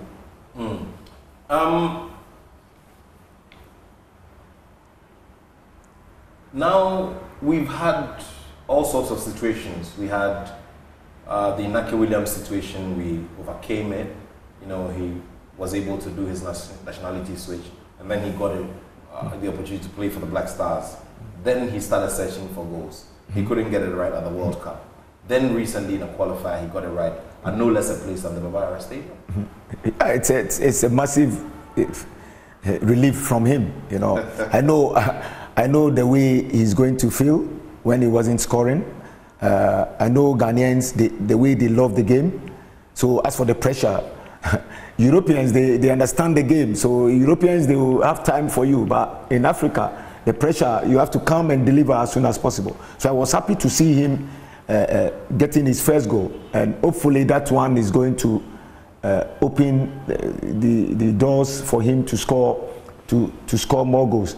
But talking about Iñaki Williams, you know, to integrate into a new environment is not easy. So that's why I've taken upon myself, because when you watch people like Junior Agogo was born in Ghana. God bless his soul. Yeah, may his soul rest in peace. Was born in Ghana, but he moved to the UK at a very younger age. So coming back, he already have something attached to Ghana. When you look at most of the players that we're moving to Ghana, like let's say Boateng for instance, we brought him in, and you can see that he's not even played one game in Accra or Kumasi. He comes in, but you give an excuses and all that. It's not about him. Maybe the facilities, he's not used to the facilities, maybe. So when I took over the U17s, this is what I suggested. I put it to the FA. I told them, okay, because previously they said they don't bring young players from Europe, Ghanaian born in Europe, to come and play the youth national teams, which for me I think is okay, because they want to give a player in the village an opportunity. You see, but looking at Iñaki Williams' situation, looking at Quincy Osu-Abeye's situation, looking at Boateng's situation, they come in and they struggle to adapt, integrate. So these players, Iñaki Williams, imagine if you are bringing him in to come and feature in youth national teams. Before he gets to the Black Stars, he's used to the environment already. So we won't have those problems. So I put it across, and now, for me, I think they back in it. They asked me to cast my net wide. So as I'm sitting here now, I'm looking at Ghanaian-born kids that are playing in Europe and maybe America, everywhere, Australia, everywhere. So that when they make it to the first team, it will be easy. We won't have those challenges like Iñaki Williams is facing now. Well, while we do all of this, we'd also want to delve into a bit of history as well. We'll be looking at the team, we'll be looking at the players. 80-90% of the players have had little or no AFCON experience at all. And we'll be getting into that as well, and how it could have an effect, or it could be a blessing in disguise later on. But do remember that this is a conversation with Ghana legend Laryea Kingston, who has had 2 appearances at the Africa Cup of Nations. Remember, the Africa Cup of Nations is just a couple of days away, and as things stand, the Black Stars are supposed to play a friendly against Namibia. We'll see how all of that goes. But now, let's throw the focus on you and the Africa Cup of Nations. You have a very twisted story, I mean, in terms of fortunes at the Africa Cup of Nations. Now, you know, during your first appearance, when you clearly were in very, very good form, an incident took you away and it denied you a chance to play in the World Cup. Yeah, those things are, you know, it happens, but you know. Have you moved on from that emotion and all of that? Yes, I've moved on. I've moved on. By any time someone reminds me of that, like I always feel down about it, because you know, we are in the Nations Cup, and after a month we go into the World Cup. Yeah. And during that time, you have contributed greatly to the campaign. So we played the World Cup qualifications and then the Nations Cup qualification together. And we've qualified the team to the World Cup, qualified to the Nations Cup. You went to the Nations Cup, and then you had some challenges with the suspension and all that. And then in 1 month time, World Cup is kicking, and you will not be eligible to play. For me, if you ask me today, if I'm happy with my career, yes, of course. I did everything. I want to play in the Ghana Premier League, I did. I want to play outside the shores of Ghana, I did. I want to play in the senior national team, I did. in fact, I graduated from the U15s, U17s, U20s, the Olympic team, and the senior team. So, if you ask me, in my career, you've done a full cycle. Exactly, but the main thing is the World Cup. The World Cup is every player's dream to be there, which I don't have it in my CV. But I believe, being a coach, I can definitely get there and experience it as a coach as well. So that tournament we did not even enjoy the tournament. We've qualified. Why didn't you enjoy the tournament? Yeah, the reason is the team that we had that time, before we got to the World Cup, we have a lot of injuries. Sule Mutari wasn't 100% fit. Michael Essien was out through injury. Stephen Appiah was also half fit to the tournament. Mathieu Amoah 50-50. So before we even went to the Nations Cup, most of our key players that were in top form, that qualified the team to the Nations Cup and the World Cup as well, we lost about 4 or 5 key players in the team. So definitely the starting 11 will be weak. So for me, I think that is the only problem we had. And talking of myself, Sule Mutari, Stephen Appiah, and then Michael Essien, and then we missing 2 out of that. Myself and Stephen Appiah, we couldn't do it all. We had other players that came in to be there, but we've played a lot of games together. The way we can gel up, other players that came along to play with us, it will take us time for us to get used to it. So these are small things that I think cost us in that tournament. And we couldn't make it into the final stages. So for you, it's more of the injury situation that we got at the 2006 AFCON. That really was the... Yes, we did not have a full strength of players in that tournament. So we probably could have won it if... we were in top form. We've not even draw a game. No, we've not even lost a game. All these players playing together, we've not even lost a game. You know, apart from we losing our first game in the World Cup qualifier, we won every game till the Nations Cup that we lost to Nigeria and then Zimbabwe. Well, time to wrap it up, Lai. I wish we could just keep going on and on and on, but I'm sure we're going to have more conversations as we get closer and closer to the day. But what will be your final message to the players? If you found yourself with them and you had to say something to them, what would you say to them? Yeah, it's simple. You know, they know we are Ghanaians and we love the game of football. I know there is pressure on them, but they should be themselves. You know, they should listen to the technical team and then play according to what the technical team is bringing on board. Trust me, results, winning games, Ghanaians will root behind you again.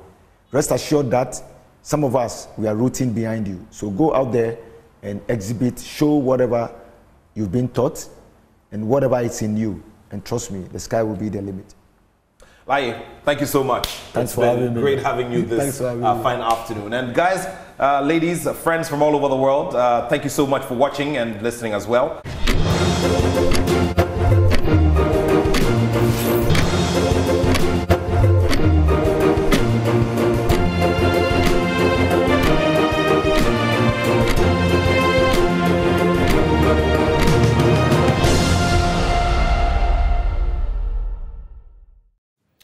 Welcome back on the AM show, and of course we get into our big stories. Now, starting from today, we begin a series on what government should focus on this year. It's an electoral year, and the stakes are sky high, with many Ghanaians expecting government to achieve a thing or two, or maybe more. So today we start with the sector that drives all others, aka the economy. And our guests this morning, Professor Lord Mensah. He is an associate professor of finance at the University of Ghana Business School.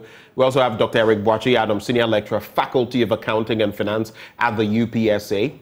Dr. Seyram Kawo, senior lecturer, UCC School of Business. And yes, there's so much talk about taxes nowadays. Now we can talk about the vehicle income tax, the emissions levy, and all of that. More taxes ad nauseum, if you like. Eric Amponsah-Boateng is a tax consultant. He joins the conversation. Gentlemen, Happy New Year to you. Thank you so much for joining us on this beat. And we also want to say thank you for always being with us, having these conversations with us. We appreciate you. Good morning, gentlemen. Good morning. Good morning. Good morning. Morning. And a happy new year to your viewers and listeners. Right.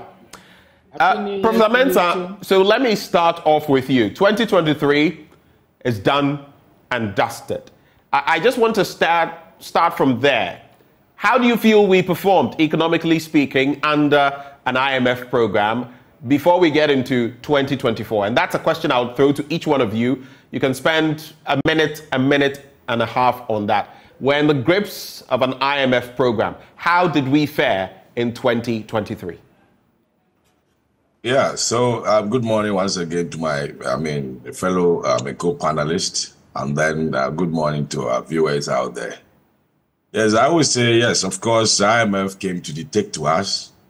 We presented ourselves, what we are capable of doing under debt distress and going through, restructuring, process and getting the domestic, debt restructuring done. I'm looking at 2024 as a year that, yes, of course, the economy wasn't operating at full capacity because we're not servicing our, external debt. And as a result of that, we enjoy some, kind of pseudo, pardon me for my voice, I have cold and I'm coughing as well. This is not my usual voice. That's we fine. have pseudo stability in the, exchange rate, which which has fed into, inflation trending downwards. Thinking maybe we are doing very well economically, but I can tell you that yes, of course, it is a year that we've been enjoying this stability because we're not operating full capacity. So I would say that yes, indeed, we should resume, our external debt service.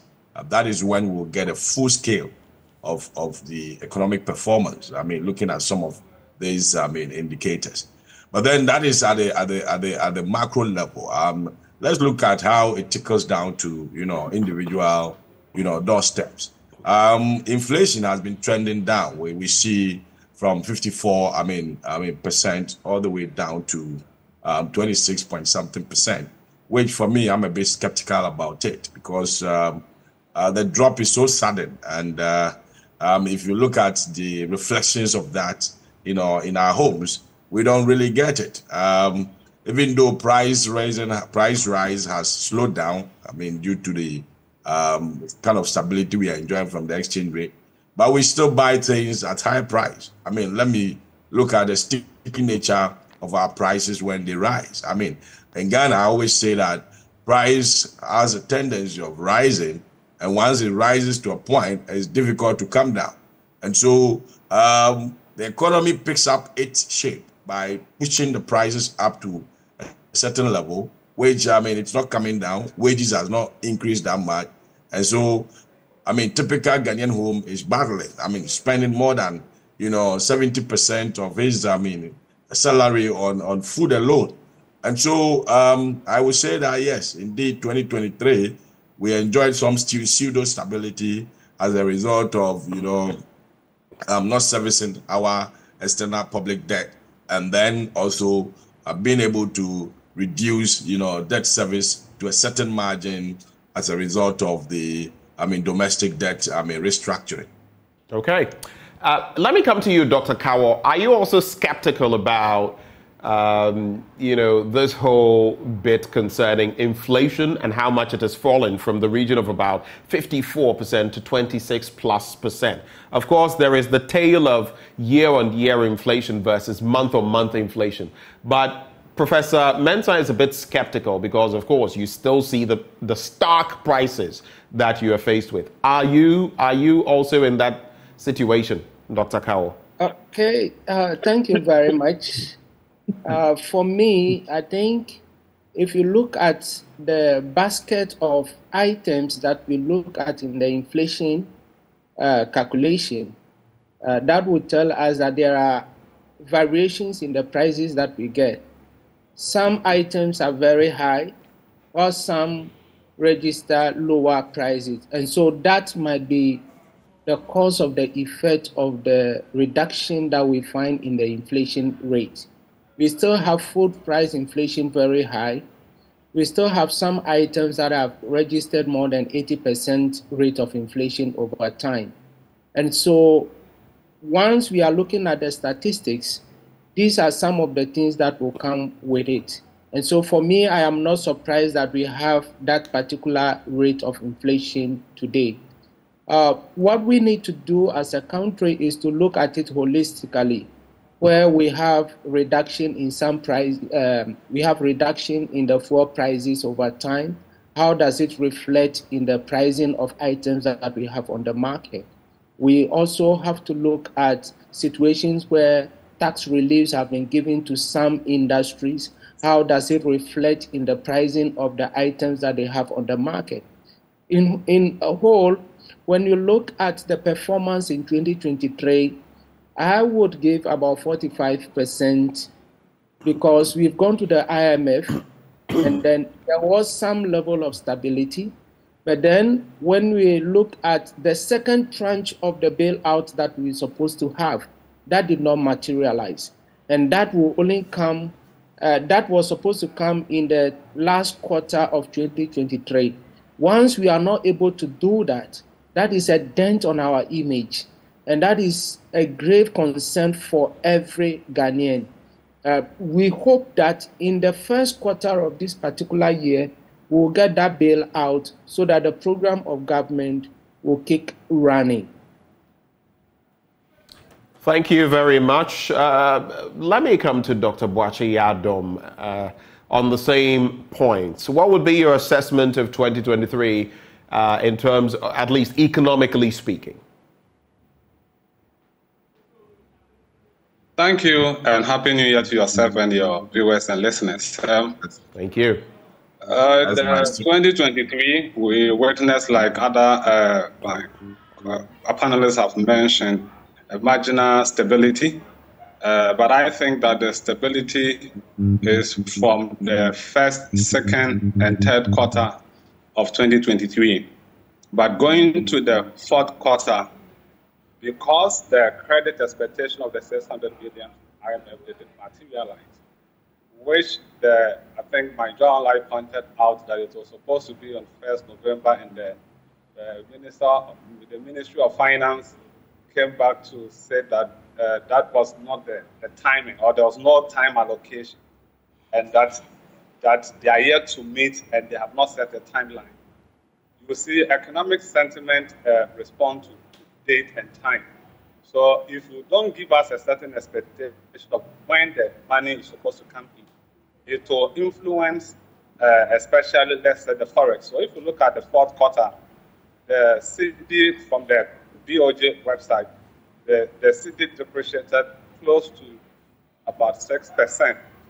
We started the fourth quarter in October with an exchange rate around 11.15 and ended December around 11.88.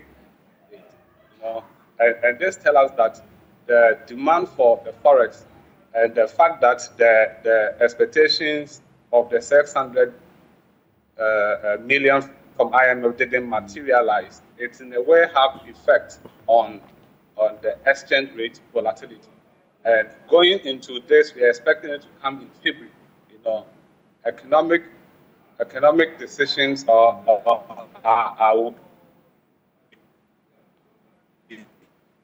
well, we hinge on these things.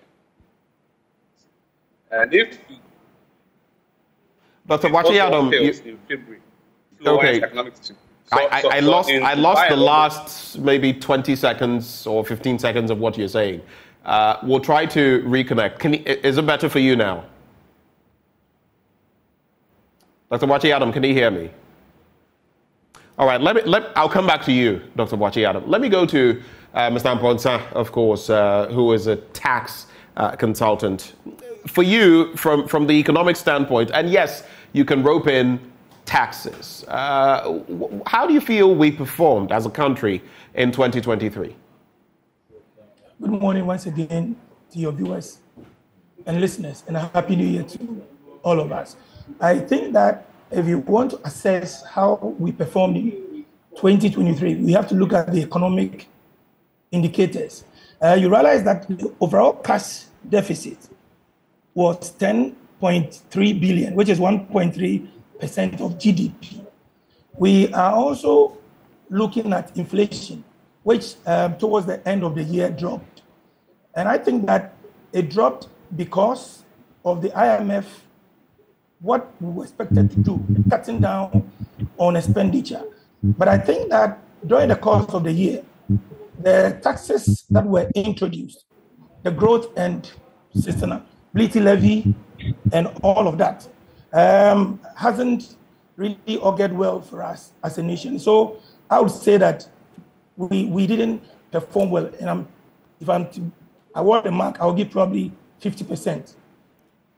Okay, so you would say that our performance, economically speaking, is 5 over 10 or 50%. That's what you're saying. Hello, Mr. Amponsah Boateng.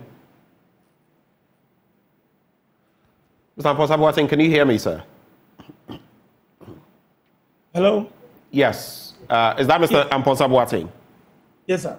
Okay, so I was asking, are you saying that economically we performed, per your expectations, 5 over 10 or 50%? Yes, 5 over 10. You see, if you want to find out how well your economy is doing, we have certain economic indicators. For example, we want to look at the interest rate. We want to look at the cost of doing business. We want to look at even access to health, education, and all of that. So if I look at 2023, I think that we could have done much better, and we failed to. Okay. I guess the connections are not exactly very stable this morning. We'll try to see how we can manage that to still deliver to you that conversation. One, government wasn't proactive in its expenditure. Yes, we always say that we must do if the revenue comes in.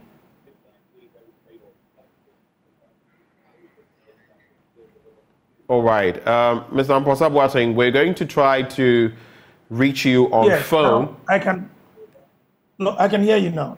You can hear me now? Okay. Yes. You were making a point. You were saying government had not been proactive in expenditure. Can you expand on that? Okay. What I'm saying is that, you see, if even yourself as an individual, if you earn a certain income, okay, and you were able to do certain things and your income drops, I don't think that you should still be doing those things. What I'm trying to say is that if you are in crisis, you don't behave as if everything is fine. Right. And that is exactly what I'm talking about.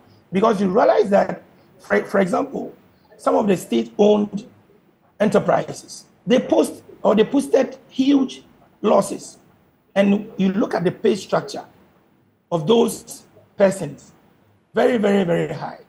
Yet productivity is zero. And that is why inflation is on the rise, because if productivity is very low or your output is very low, it is going to have an effect on your GDP. It's so basic.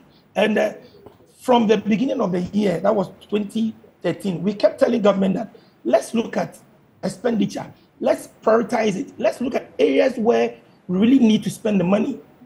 But we all know what is happening. You give them the advice, and at the end of the day, they do not take the advice. Instead, they've introduced new taxes, and you realize that those new taxes that were introduced in 2023, they're going to have a huge impact on businesses in the country. You look at the VAT, it is not standardized. And so you realize that people's businesses are collapsing. Those businesses that are not even registered at all, they are the ones making the money. And if you do not do what is expected of you, what happens is that people are going to be non-tax compliant, and that will even affect the revenue that we expect. Another area that I'll probably mention is the fact that we have not been proactive in our revenue mobilization drive.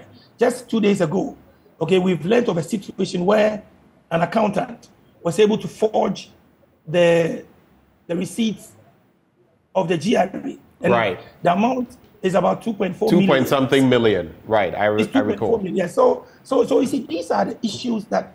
So I would still stick to the fact that maybe I will give them half mark, like which is 50 over 100. Okay. Since Mr. Amponsah Boateng has given his verdict on that, gentlemen, I just want to run it by you very quickly. Professor Mensah, what would be your assessment then if you were to score like Mr. Amponsah Boateng did? What score would you give government on its economic performance, including taxation and everything, for 2023? Right after that, when each of you, apart from Mr. Amponsah Boateng, answer, then we'll get into what we can look forward to seeing from government in terms of the economy this year. But Prof, on that point, what score would you give government then for 2023? So you want a straight response, or you want me to give a number? Straight response, but you can also just briefly why I'm giving out that number. You can briefly justify, briefly. Right. So I'm looking at 4 out of 10. 4 over 10. Okay. Yes. I mean, for which I would say a country that is able to improve on its revenue generation, right, through introduction of taxes and other levies as reflected in the mid-year budget review, but then improving on your revenue generation, and then you're not able to, stay disciplined as far as your expenditure is concerned, then it becomes a problem, because we must appreciate that, it's not about, the sourcing or the raising of the funds that is important, but then we need to look at the usage of the funds, the state resources. Very, very important, because if you look at our economic dynamics, that is what has brought us this far. We seem to be silent on the usage of, the funds that we raise, through revenue, taxes and other things. But I can say that, yes, indeed, we did very well in our revenue generation, but then expenditure prioritization and usage, to optimize, the economic situation we find ourselves in is the problem. So I would say, yes, 4 out of 10 is okay. All right. Yes. Thank you so much for that straightforward response. Dr. Boakye Adom, what will be your assessment? Yeah, sorry, I think I went off in making my submission, but generally, I would say that the stability we have is external induced. It is not what the government would naturally do because of the IMF bailout funding they need. So we have relative. Doc, your connection is not very good again. So I would like you to go straight to the point the next time. Doc, are you still with me? Dr. Boakye Adom. Yes, I am. So 38%, if you can hear me. I can hear you now. What percent? 38, because the stability we're enjoying is externally induced. It's not what government will naturally do. So I will give the government 38. 38% out of 10. 38%. Yeah. Yes.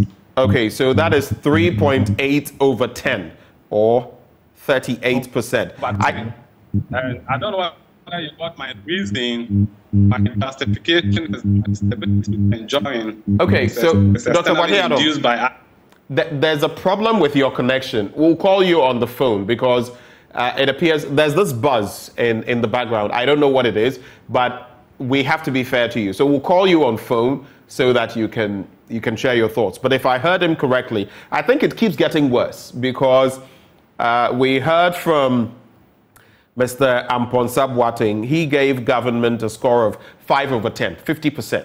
Then I spoke to Prof. He says 4 over 10, lower, 40%. Then now, Dr. Boakye Adom also says 3.8 out of 10, or 38%. percent. All right. Let me now hear from Dr. Seyram Kawo. What would be your score and why? Very briefly. Government 45%. 45%. Yeah. Okay. The reason being that if you look at the earlier stages of the year, we had high inflation rate. Exchange rate was not stable over time. But getting to the end of the year, we have these things coming down. We've been able to successfully secure the IMF bailout, and also prices on the market have also been stable at the tail end of the year. Though exchange rate is still very high, we can still work on it. Then we have the budget being raised, and then a lot of taxes have been introduced in the system. It means that we still have a lot of work to do. So for me, 45% will be okay for the government. All right.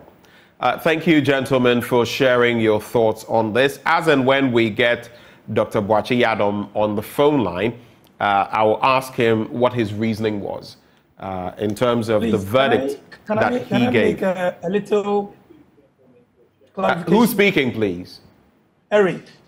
Eric Amponsah Boateng. All right, Mr. Amponsah Boateng, please go ahead. Yes, for 2023, new taxes were introduced, but in 2024, no new taxes were introduced. Rather, what government has done is to, for example, give waivers.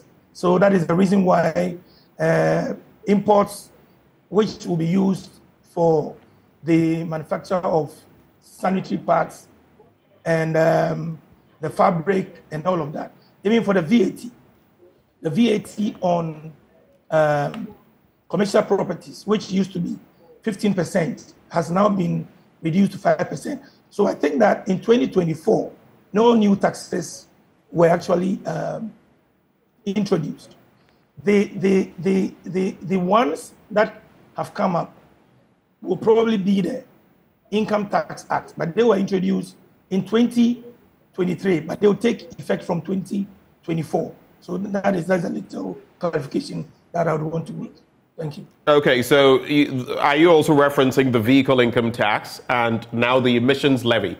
You know, there's this levy where on the back of COP28, if you use a vehicle that uses diesel or petrol, you pay 100 cedis a year, multiply that by even 5 million cars. It's more than that. I mean, how many do we even have in the Greater Accra region? That gives you a fair idea. You're looking at 500 million Ghana cedis, and there are questions about how this money will be expended. 500 million cedis is about 48, 49 or $45 million. The question is, how will this even be employed in dealing with our crisis? So that is the situation. But I'll come to you specifically on those. Just hold your horses. Dr. Boakye Yaddom, are you with me now on phone? All right. It doesn't appear we have him. We'll try to get him. So let me start with you, Professor Mensah. In terms of this being an electoral year, we have an albatross around our neck. Literally, the axe is hanging over our heads. But then again, it's an electoral year. We've been known to spend. Apart from maybe right before election 2016, where we were in the throes of an IMF program again, but that is one of the few exceptions in terms of spending not going as sky high as we've seen in most electoral cycles.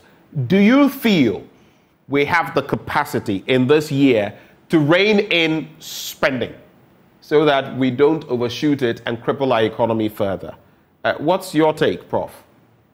Right. You see, if you go back in the years and then you relate, our previous visit to IMF, which has made, some political parties lost election, this is a completely different situation. What we find ourselves in this year is different. You see, in 2016, we were with the IMF, but we had international credibility. At that point, we had access to the Eurobond market. At that point, we had monies coming from the World Bank, which were not tied to, unlocking IMF 600 million like we have this time. So there are two completely scenarios that we can talk about. But let's look at, what is likely to happen going forward. You see, the 600 million that we are looking at out from the IMF as a result of, today is Monday, the OCC is going to meet, the External Creditor Committee, they're going to meet on our debt. And I can tell you that the outcome will determine whether we're going to get the release from the IMF or not. And that release is supposed to unlock all the ancillary, financing from the World Bank, from the UN, from African Development Bank, and all those bilateral, support that we've been getting from these agencies. So this is a completely different situation. We don't have enough room to say we're going to spend. And that is why, when I was called yesterday to have a discussion on this topic, I was happy. Because access to international market is not there. So when it comes to, reining in, expenditure like it used to be, we're going to derail this economy completely for the next 22 years. Because government options for financing is only on the local market. If you look at the structures of even the local market, the financing has been, resorted to short term. Government can only borrow up to a maximum of 1 year. The bond that we restructured, if you look at, the DDP that we followed through, that bond has, it's more or less illiquid as we speak now. Nobody is buying them. Apart from, those life insurance companies and those pensions that their, obligations are long term. Nobody is trading in those zones. We are all looking at, government raising money short term. So government cannot make any attempt to rake in unnecessary expenditure going into this election. Other than that, this economy would derail completely. Rebouncing back will be a problem. So that is my piece of advice. If government has something to do, they may have to really prioritize. And I know most of the time what they do is that they hide behind the social, support or the social spending, like free SHS, like other social spending that they want to do to blow up the expenditure line, thinking, okay, they are helping the poor. Meanwhile, they are not optimizing the targeting of, the poor. So effectively, I would say that, yes, our room in raising money that will call for the expenditure is not there. We don't have that space, to go and raise money. We are hands tied completely. The only, hope that we're going to get is our external creditors will have something concrete for us this time. And so that we can unlock the IMF money, which will give room for other ancillary expenditure. Other than that, we're going to have the same situation where the Bank of Ghana was forced to print money, to finance activities within the economy. And at the end of the day, we had a central bank coming to declare a huge debt, which is about 60 billion and over, which is way above, the money is that about 1/10 of what our economic output, stands for. That's our GDP. So, I would, I would tell the government to be circumspect and make sure that, with our differentials, as we compare ourselves, those days to, 2016 when we had international credit. This time, we don't have it. So, our financing is strictly, local, and we shouldn't look at blowing up unnecessary, expenditure. We don't have that room. Let me go straight to your question. The answer is we don't have that room to rake in unnecessary expenditure. All right. Dr. Boakye Adam, I see you are back. We've been going back and forth, which is also taking the conversation back a bit, unfortunately, because of the poor connection. So I'll just let you briefly explain why you are scoring government 3.8, or this administration 38% on its economic performance last year, and then we'll get into the substantive question I've posed. Over to you, Doc. Thank you. So it's straightforward. We have relative stability in 2023, but then that stability is externally induced. It is not something that the government will naturally do. So the sustainability of the progress in 2023 feeding into 2024 is a bit problematic. And you could see that in the fourth quarter, I was explaining earlier, that in the fourth quarter, when the 600 million from IMF didn't come through, you could see that our exchange rate volatility has started exposing us. We started the fourth quarter from the BOG with 11.15, the CD to dollar, and we ended December 11.88, which is about a depreciation of about 6.5%. I mean, so going forward, if these credit expectations from the World Bank and IMF and the African Development Bank doesn't come through, we will be experiencing what happened in 2022, where the depreciation of the cedi was so high. So yes, government has done well, but it is not something that we can credit it to the government itself, but as a result of meeting certain expectations from the IMF, which obviously is dragging because some of the conditionalities or the agreement between the Ministry of Finance or Ghana and the IMF are not being finalized, and the date keeps pushing. We are expecting them to meet 11 January. I mean, either to have an agreement so that we'll know the certain date up to which the funds will be coming in. So clearly, the stability we enjoy, I mean, it is not something that is going to live long. And I should also say that close to 10% drop in inflation, I mean, from October to November, is a bit dramatic. And its sustainability will also be difficult. Do you not believe in the inflationary figures? Not believe per se, but I said that if we look at economic trends, there is a huge jump in it.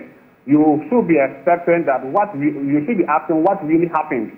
I mean, just like if we see how the dollar shot up, I mean, we are likely to attribute it to some economic challenges and the COVID-19 and all that.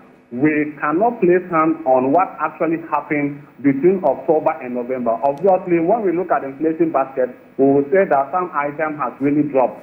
But the quantum of the drop, you know, the headline inflation or the general inflation dropping from 35 to 26 is a bit dramatic. And that we need other months, month-on-month on inflation to know whether the 26 is sustainable or not. And I should mention that we are currently doing monetary policy at all-time high.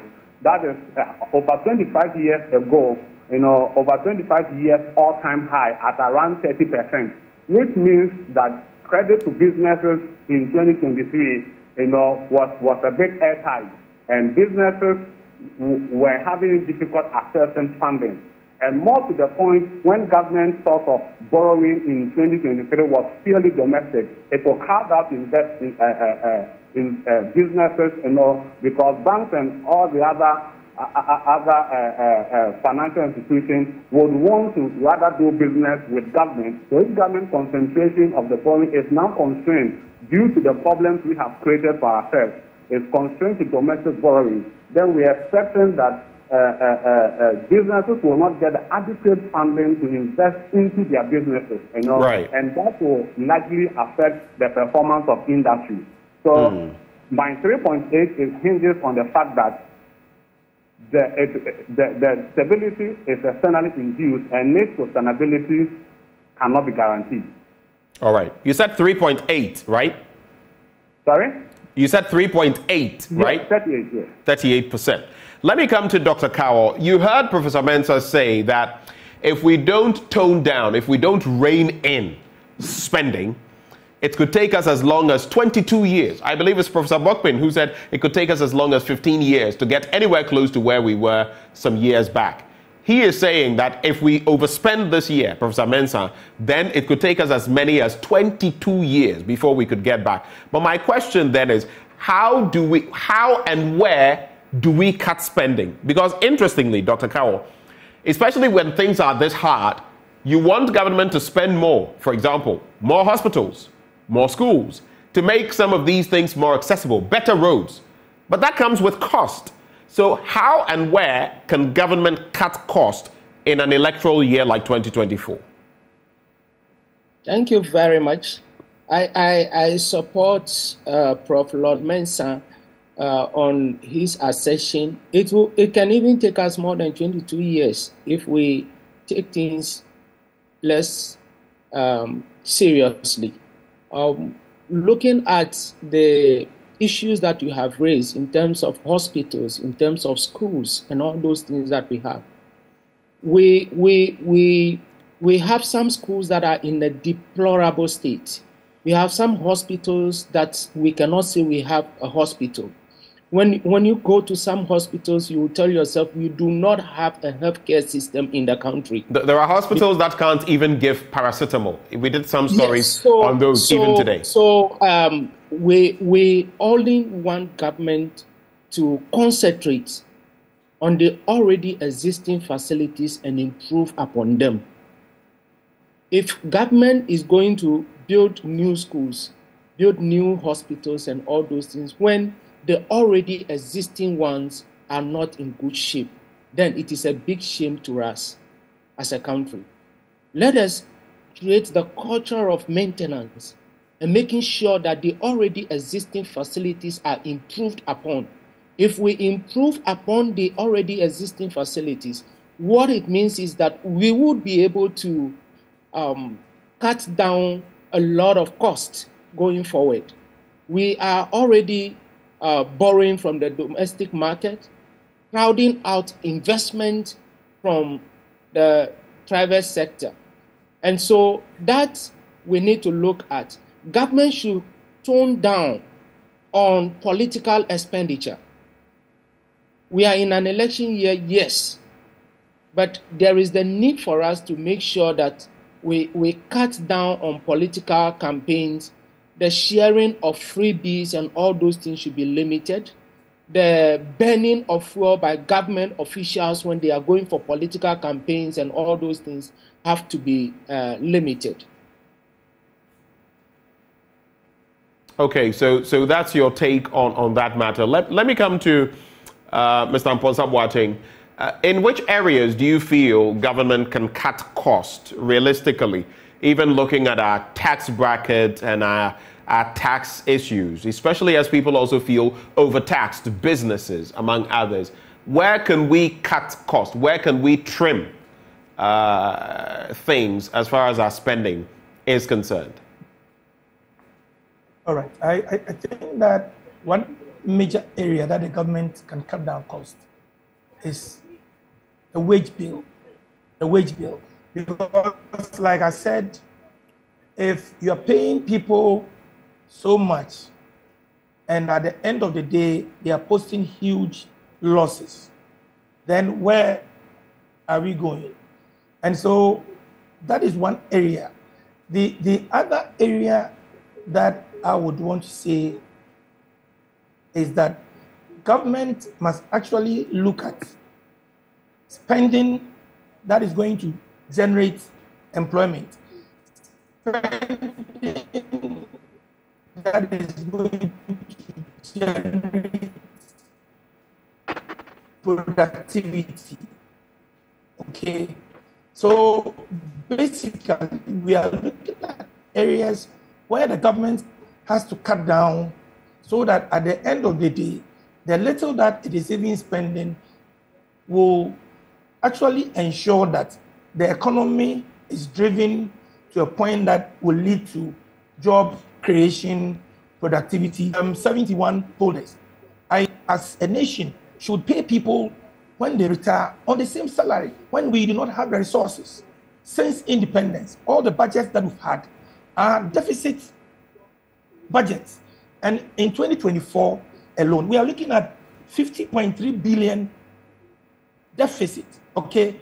And so, like my other friends have said, if we are not able to get the second tranche of the money from IMF, I'm sure that by February, March, the cedi is going to depreciate faster again. And so we also have to look at the ministries. I think that some of the ministries can be merged. Some of them can be merged. Like which ones? For example, I do not see why we should have Ministry of Transport Okay, and then we also have Ministry of, let's say, Roads and Highways. Okay, I think that the two can be merged, whereby Ministry of Transport will probably be a subsidiary or department. Okay, Mr. Mposa-Boateng, we're having challenges with your connection. What really?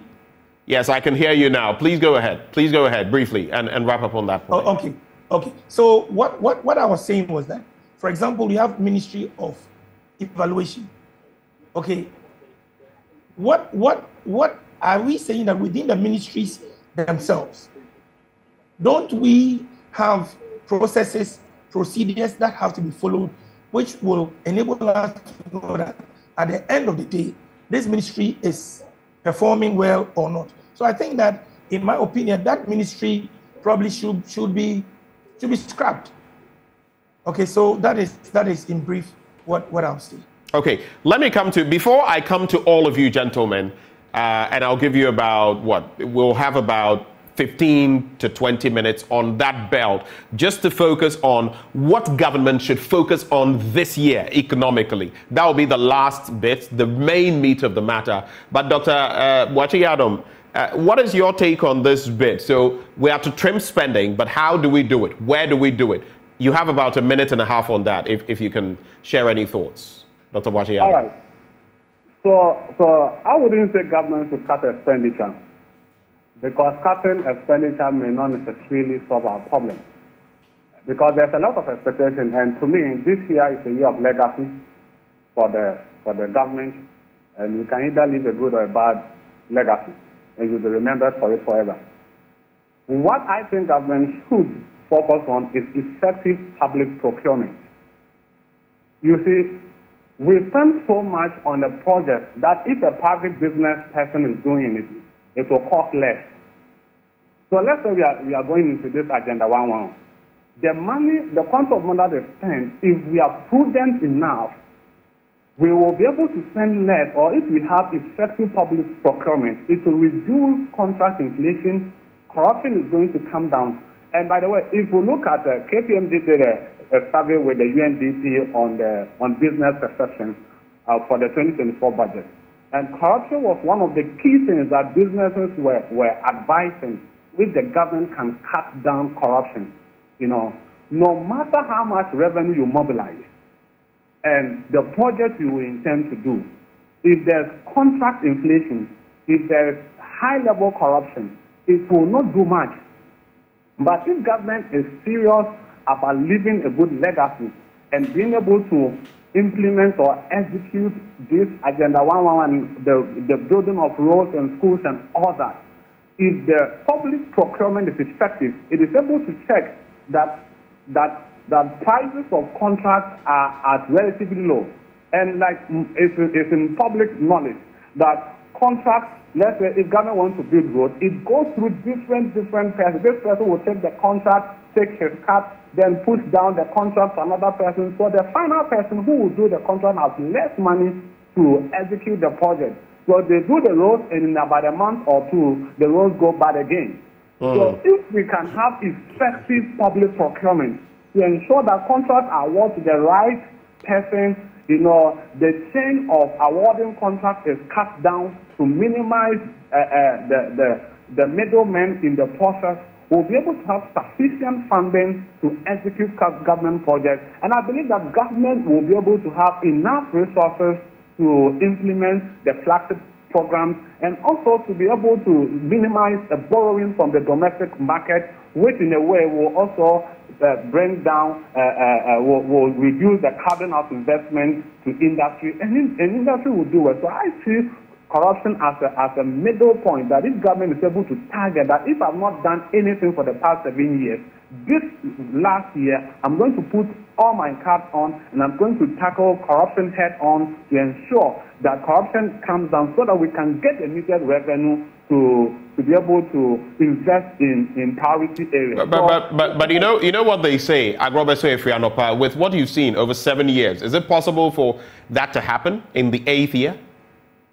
Yes, The government can return, I believe. I mean, so we are expecting a complete turnaround. That's why I titled as a year of legacy, and legacy can go in either direction. And it will take character, it will take commitment, and it will take what you want to be remembered for you to be able to tackle corruption and be able to get the needed funding. So if we tackle corruption, this borrowing from domestic external credit, it may not be necessary. Right. But if the fund is leaking, no matter the amount of revenue and credit to mobilize, it will so drain down.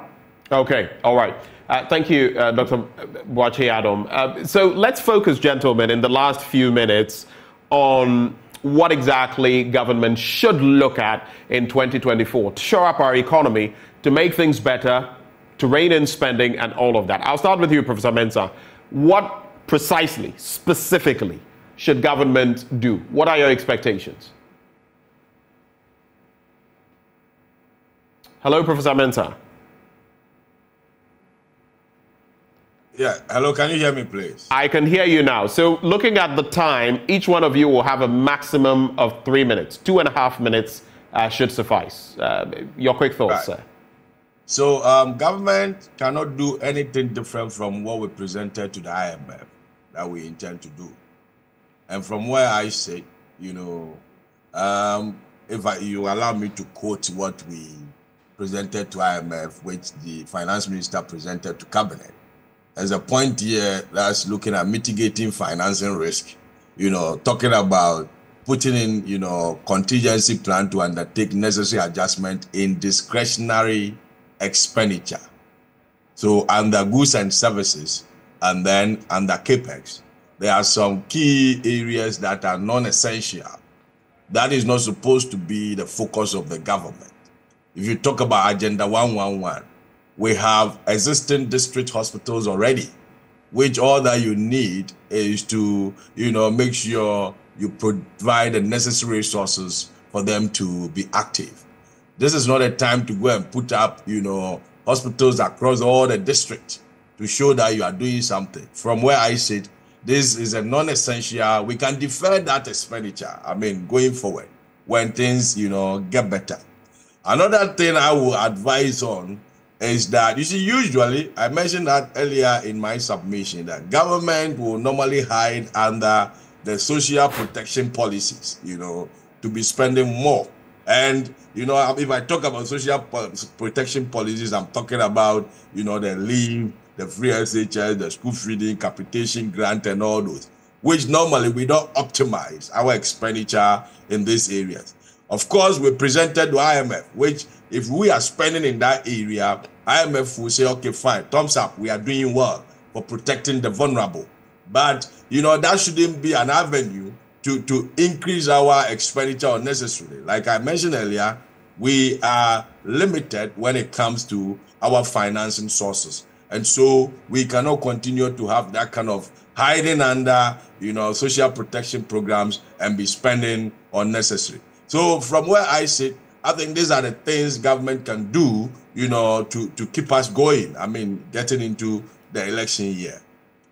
And as far as corruption is concerned, we bleed between 3 and 6 billion every year. What do you make of that? And are you as optimistic as Dr. Boakye Adom that government can plug that loophole? Of course, I mean, it's part of the IMF program. I mean, I won't have time to read every detail to you, but as part of the putting in for the financial measures, we made it clear to IMF that we're going to fight corruption. And so we should bounce that into our expenditure lines, and that should be able to go a long way to save the country a lot of money. Okay. Speaking of which, now that we are talking about money, we're also looking at taxes and everything in between. Now there's the vehicle income tax, which was supposed to have started hitting from January the 1st this year. There's the emissions levy, where once you use a vehicle that either uses diesel or petrol, you would have to pay 100 cedis every year. What I've seen many people make inquiries about, because it seems to have been brought in very subtly on the back of COP28. Is it in the interest of the generality of the population? What will these taxes even be used for specifically?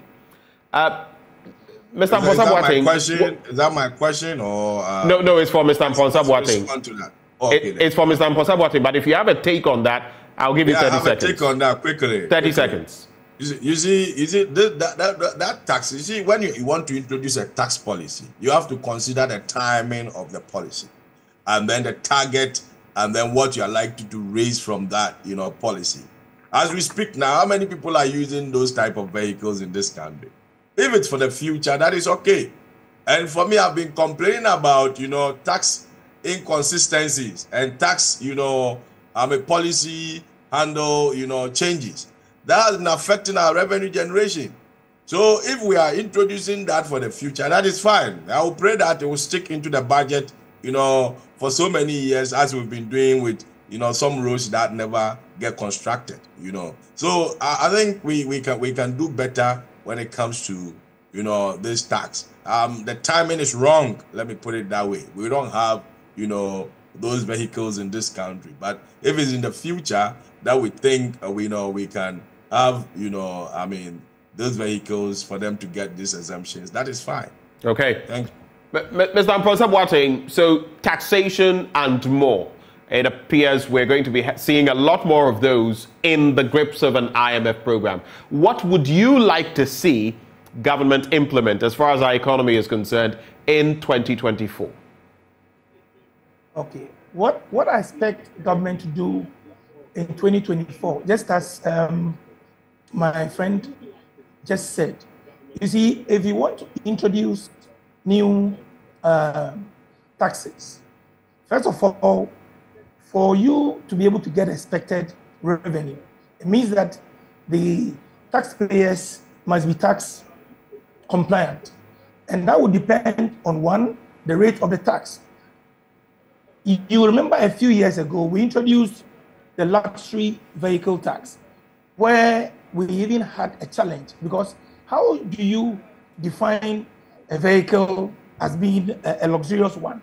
Do you use the size of the engine or the features that that vehicle has gotten?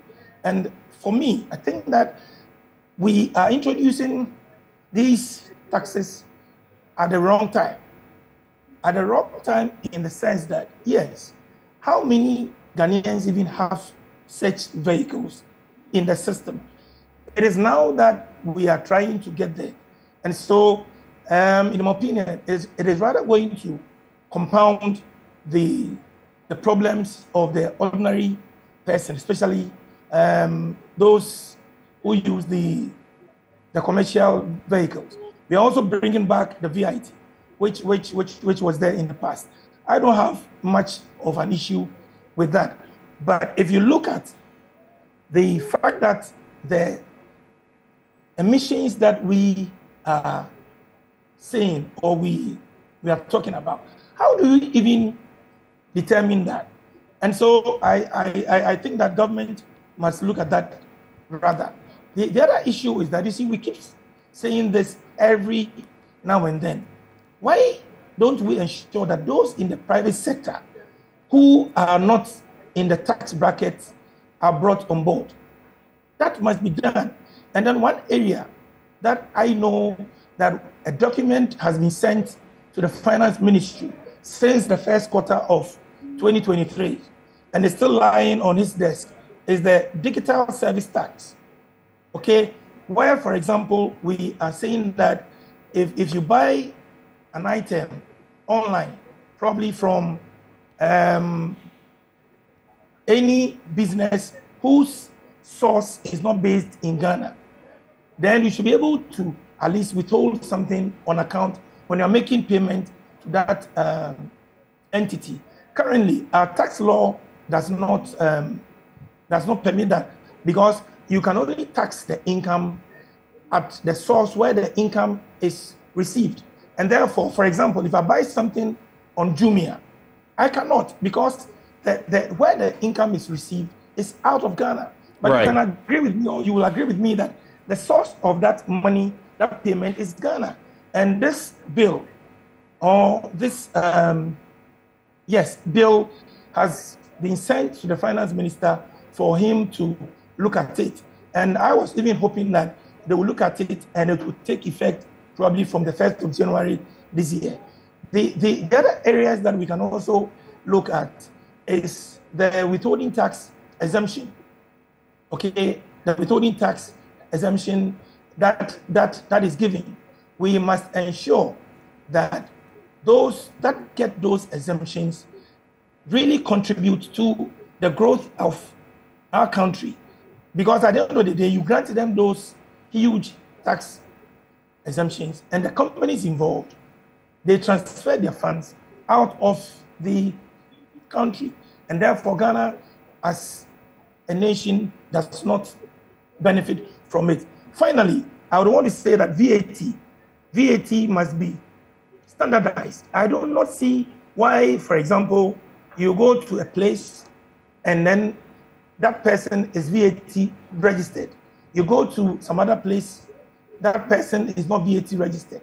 So what is happening is that that person who is VAT registered is actually being driven out of his or her business, because at the end of the day, his price, as compared to the one that is not VAT registered, his price will be higher, and therefore he is going to lose out on the clients or the customers that he has.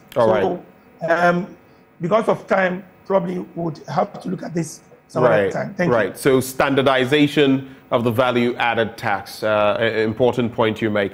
Let me come to Dr. Sairam Kawo. What would be your expectations? What should government do in 2024? Okay, thank you very much. I want to ride on the back of Professor Lord Mensah when he says that we cannot do more than what we have sent to the IMF. And so, looking at it, I'm going to look at two major important sectors. We have had our colleagues discuss the public procurement sector. If we are able to reduce or streamline things in the public procurement sector, that will reduce a lot of corruption that we have on the system, on the market. We need to prioritize agriculture. Agric is very important to our economic development. And so we need to look at agriculture, which we have sent to IMF, saying that we're going to look at sustainable agricultural practices, modernization of agriculture, mechanization of agriculture. So I will expect government to look at that, because that becomes a major driver of our inflation that we are fighting with every now and then. We have fertile land, we have good systems, the climate is okay for us to produce whatever that we want to produce in our country.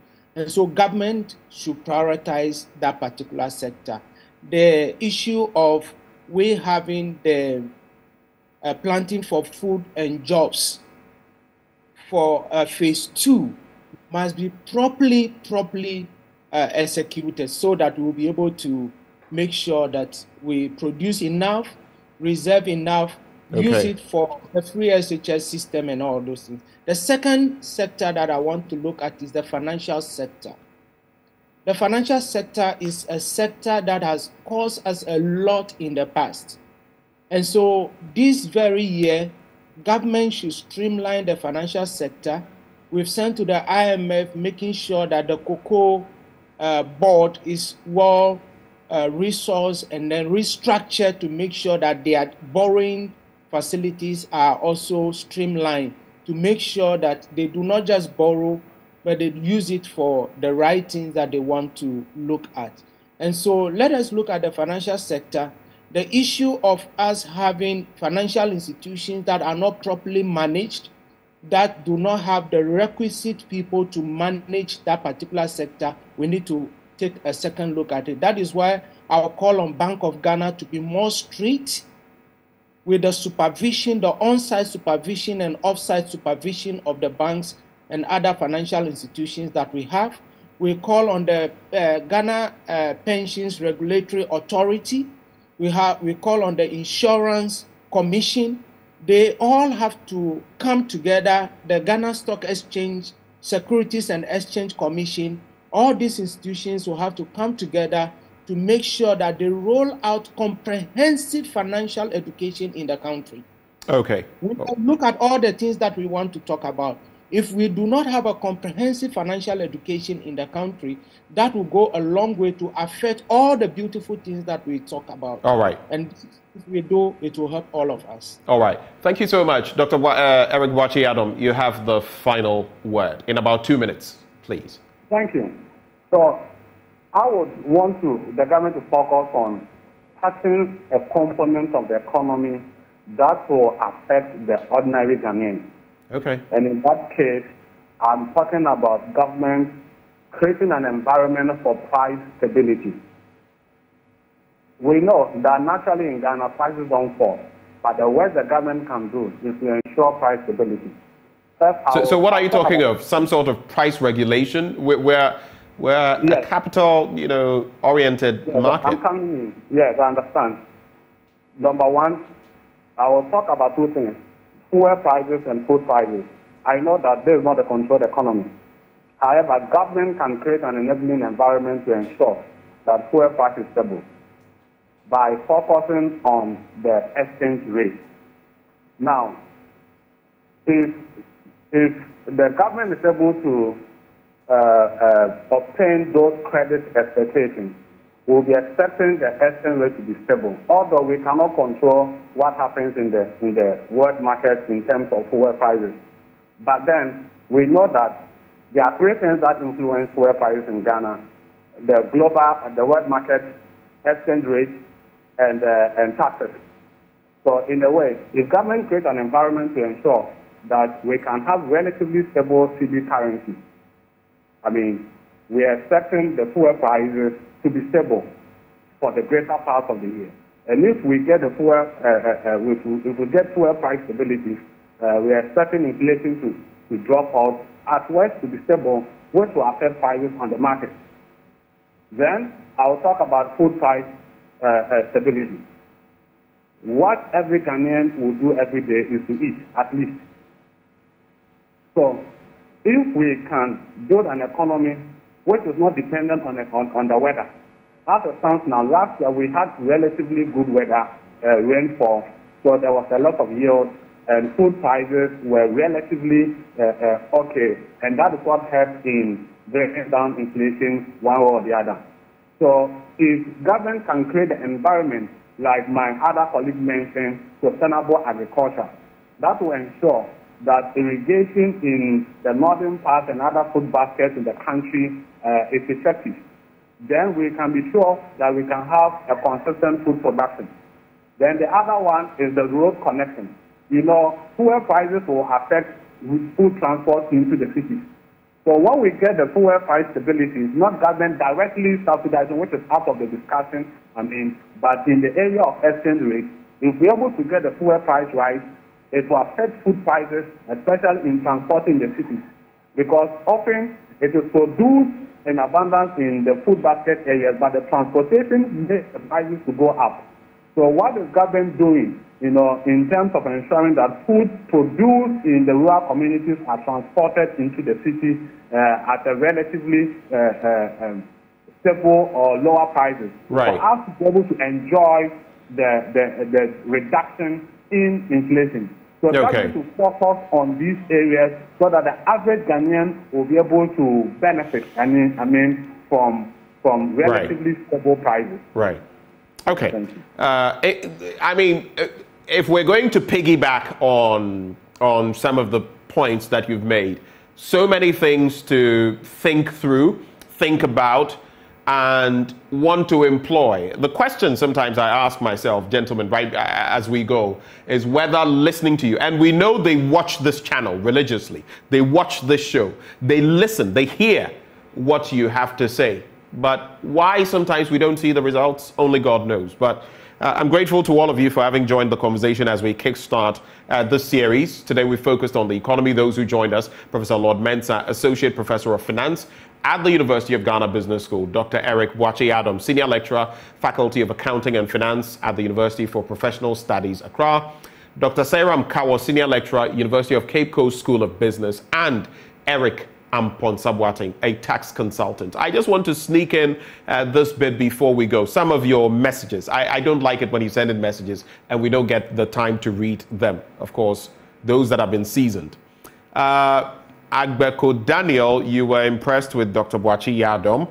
Stephen Ajay, you disagreed with him on the bit about whether government had not succeeded in dealing with corruption over 7 years and whether they could do it this year. Pamela Siao says, Ghanaians should vote only for the candidate who says he will make amendments in the constitution so that Ghana will have a development plan instituted in it and make the police independent, the auditor general or the institution independent, the judiciary independent. This will reduce the level of corruption. There's also Ajura Najo who says some of them are hiding behind their political interest. Okay, that's what you say, to hide the truth from the public. Corruption and failure is the scorecard of this government. Stability without the IMF would have been a disaster. And Deuteronomy Marcus, you write something, but you know I can't read it because of the tone of your message. But you are basically upset with this administration and you say it's the worst in our history. Well, that's how we cap off this end of the conversation. But up next, after the break, we'll be hosting the Accra Metropolitan Assembly and discussing how it will tackle poor sanitary conditions in the course of this year. Our guest shortly is Florence Kuchi, Director of Public Health with the AMA. Please stay for that.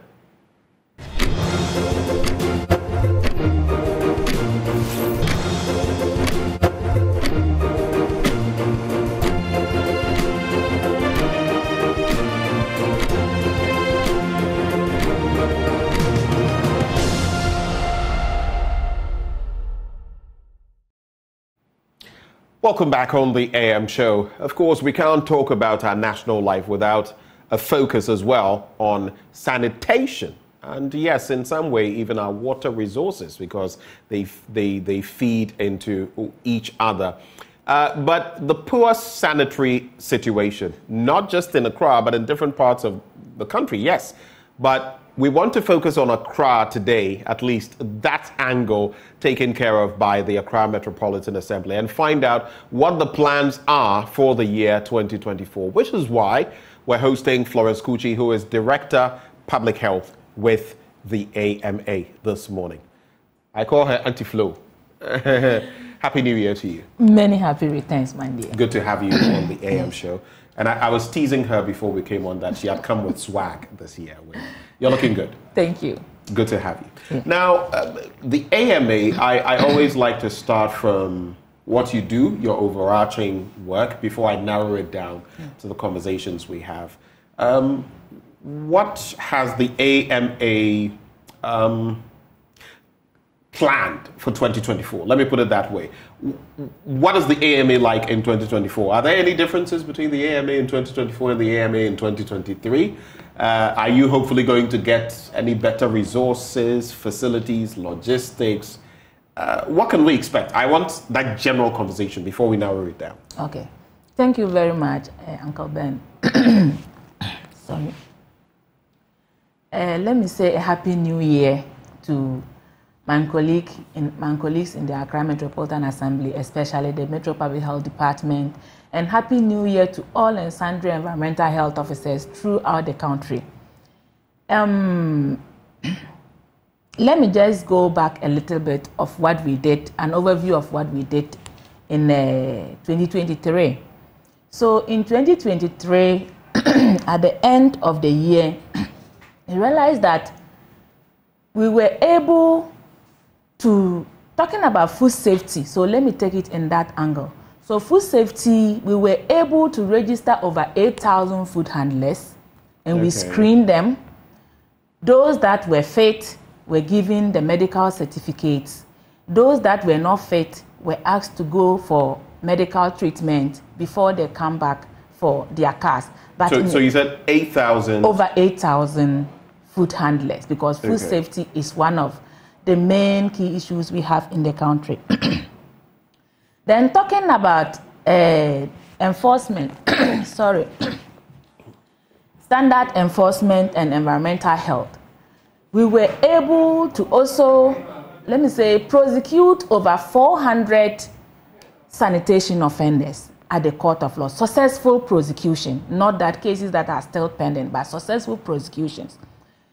And we were also able to turn organized training for over 300 food handlers, and then 250 public toilet operators. And then we also brought in the public toilet star rating. So these were some of the things we did last year. And okay, so you mentioned the over 300 food handlers. Yes. What was the 8,000 for? I thought that so the 8,000, we registered them for medical screening to ensure that the food they are selling to the public, they themselves, they are healthy. They do not harbor any form of communicable disease like typhoid fever, TB, hepatitis A, which they can give to people. We also check their physical appearance. If somebody has whitlow in the hand, the fingers, you cannot cook with whitlow. So we check all these things. Or popularly what we call kaka. Yes. Right. So So we check all these things. But the training was for the 300 people we gave the training to was for food hygiene, how to prevent food poisoning, and many more. So these were some of the things we did last year. But looking at this year, we have set our objectives. And then setting the objectives, we took the key from the NDPC, that is the National Development Planning Commission. You cannot, working in the district assembly, there's nothing you can do if you don't link it to the national agenda. So we have set some four objectives that we are going to work towards. Okay. And the first objective, we are going to ensure effective environmental protection and standard enforcement within the Metropolitan Assembly. Yes. The second objective is to enhance food, water, drug safety, and hygiene. And then to intensify environmental health promotion. And also to increase both internal and external collaboration. We can't do these things. I was going to ask about partnerships. Yes. And how you hope to enhance them. You work with the FDA. Yes. All of these Yes, that is why it can. So we can't do it alone. Even at the assembly, we still, however, we do the internal collaboration, that is interdepartmental collaboration. So we do both external and internal collaboration. And there are strategies that we have put in place because we can't do this without coming out with a strategy. So we have about 16 strategies. And with the strategies, I can just come with the strategy, but at the activities, if I need to talk about it, there's going to be a lot. So we'll just talk about the strategies that we are going to work to ensure that we achieve these four objectives that we have set in front of us. And these four objectives, we are working towards achieving the Sustainable Development Goal 6. Yes, because whatever you do, you need to channel it to coming out with a successful result on one of the sustainable goals. And my department, we are working to achieving the Sustainable Goal 6, which is clean water and sanitation. Yes. Okay, so 4 thematic areas yes, that you are considering for the year 2024. Yes. How did you tackle these last year? I know you've already had some of these collaborations. Yes. How do you feel you performed on these areas, as far as these areas are concerned, in 2023? How much more do you hope to enhance these? Yes, so looking at, I mentioned some 3 areas that we had some success in. I mentioned of food safety. That is the second thematic, that is enhancing food, water, drug safety, and hygiene. So last year, as I said, we registered over 8,000 food handlers, not just people who are handling only food, but people who are producing food and beverages and all that. We also ensure that we clamp down these boys or women or traders that are indulged in the sale of medicines in the sun. Some don't even have a certificate or they don't even have permit and they are doing it. Yeah. We all know that medicine is supposed to be sold under room temperature, but they take these medicines and they are sending it outside, they work in the sun and all that. Then at the end of the day, the potency, the drug is not expired, but the potency has reduced.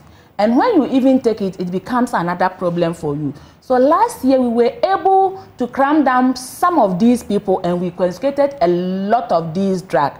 Next week, or let me say by Friday, we shall be destroying some of these seized products. There's one particular product that, in fact, when I saw it, my heart leaped, for especially our men, because they patronize it a lot. These Nigerian guys that sell there's something, some colorless look it in a bottle with small bottle knocking on it, and it's like they say it cleans the heart. So we arrested about 3 of them. We brought them to the office. So we wanted to see the nature of medicine that they are selling. So we took a disposable bowl, that is the takeaway bowl. We poured the undiluted one on the takeaway bowl, and it melted the whole takeaway bowl. Wow. Then, yes. Then the one they said they dilute it and then sell it. When we poured the diluted one on the takeaway bowl, still it melted the takeaway bowl. So when you take it, thinking that you are getting, your heart is being cleansed, it means it is burning your heart. It is burning your liver. And some of these things are leading to a lot of cardiovascular diseases that we don't even know. So through the food safety, drug and water hygiene, we were able to intercept some of these things. And this year we are doing something, we call it Operation Calm Down, non-perfect or no people who do not have permit and they are selling drugs in the city center. So Operation Clamp Down yes, please. on these people. So this is one of the things we are going to do this year. And then another thing that Sir said that we also experience, I also mentioned about the standard enforcement and environmental health promotion. Through the training we gave to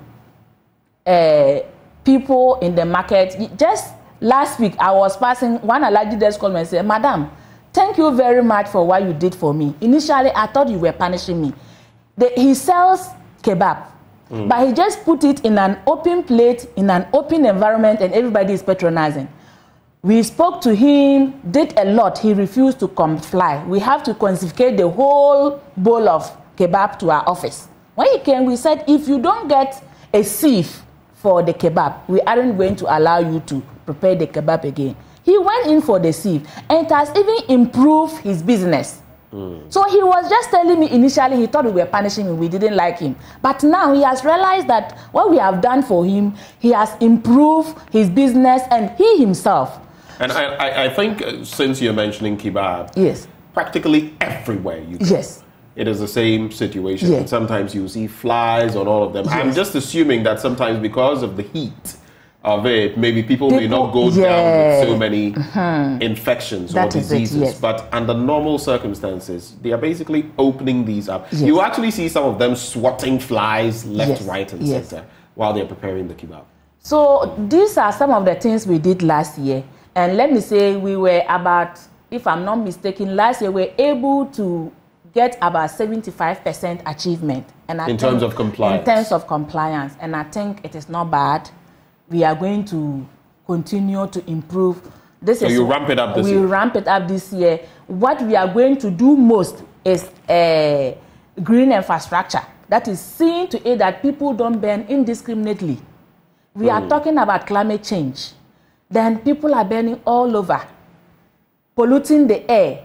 Now the air we breathe has been polluted to the extent that sometimes when you, through Clean Air Fund, there are some air sensors that they have mounted in some of the assemblies. In AMA, I can open it right now. You can sit and you check the air quality at a certain facility. When you check, a lot of them they are not healthy for sensitive people. So we need to also make sure that we work on air pollution. People who burn indiscriminately, what will I say, we give education to transport operators on how to help their drivers to go for, let me say, maintenance regularly, to make away the fumes that comes out from vehicular movement in the city. So there are a lot of things we are going to do when it comes to this year. There's something I am curious about before I get into, maybe I'll just run these by you before we get into your main plan in terms of improving the sanitary conditions in Accra. Two things. One, you know that sometimes you see people clean gutters, major gutters, small gutters. And next thing you know, whatever residue they get from the bottom, the silt, the whatever is in there, they just heap it right at the edge of the gutter, which usually tends to be by a road. Yeah. So sometimes it even eats into the road. What are you going to do about such situations? Because sometimes you even have cleanup exercises, sometimes state-backed cleanup exercises. And then before you realize, they just pile everything at the edge, which means that the next rains will wash everything back into the gutter. It makes no sense. Yes, so what we always tell the people within the communities is that when you want to carry out a cleanup exercise, first of all, you must involve the assembly where you are carrying out the cleanup exercise. You talk with the environmental health officer in charge of the place. If it's Accra Metropolitan Assembly, we have the waste management department. That is where some of these logistics can be found. So you talk to them, you put them into your program. So while you clean, they will be there to collect the silt. But a situation where you don't involve the assembly and then you go to do it alone, that is why we see some of these silt. But what are the arrangements? I mean, it can be that maybe the assembly has not been involved, but what should people do? What should they do in terms of the silt and everything? And do you have any regulations on that? If they pile up at the edge of the road, is it an offense? What should they do? Yes, we have a regulation in our AMS Sanitation Bylaw 2017. It is an offense to accumulate refuse in your frontage. It is an offense. Because when we get you, if the refuse that has been accumulated in your frontage and you are not collecting, mostly I ask, had it been let me say money, and you come to meet it, you will pick it. You won't leave it. So if the access is there, you will take it. When the liability also comes, try to take it away. So it is an offense to accumulate waste in front of you.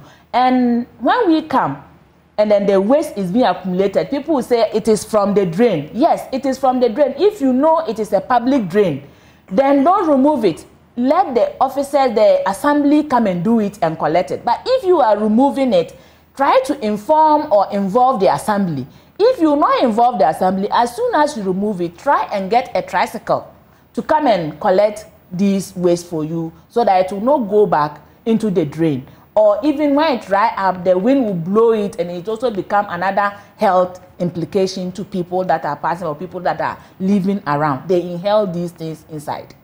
Yes. There's also the situation to do it. So it's an offense. People shouldn't do that. Yeah. Even if they've not involved the AMA. Yes. They should ensure that it is conveyed to whatever legitimate site for dumping. Yes, please. All right.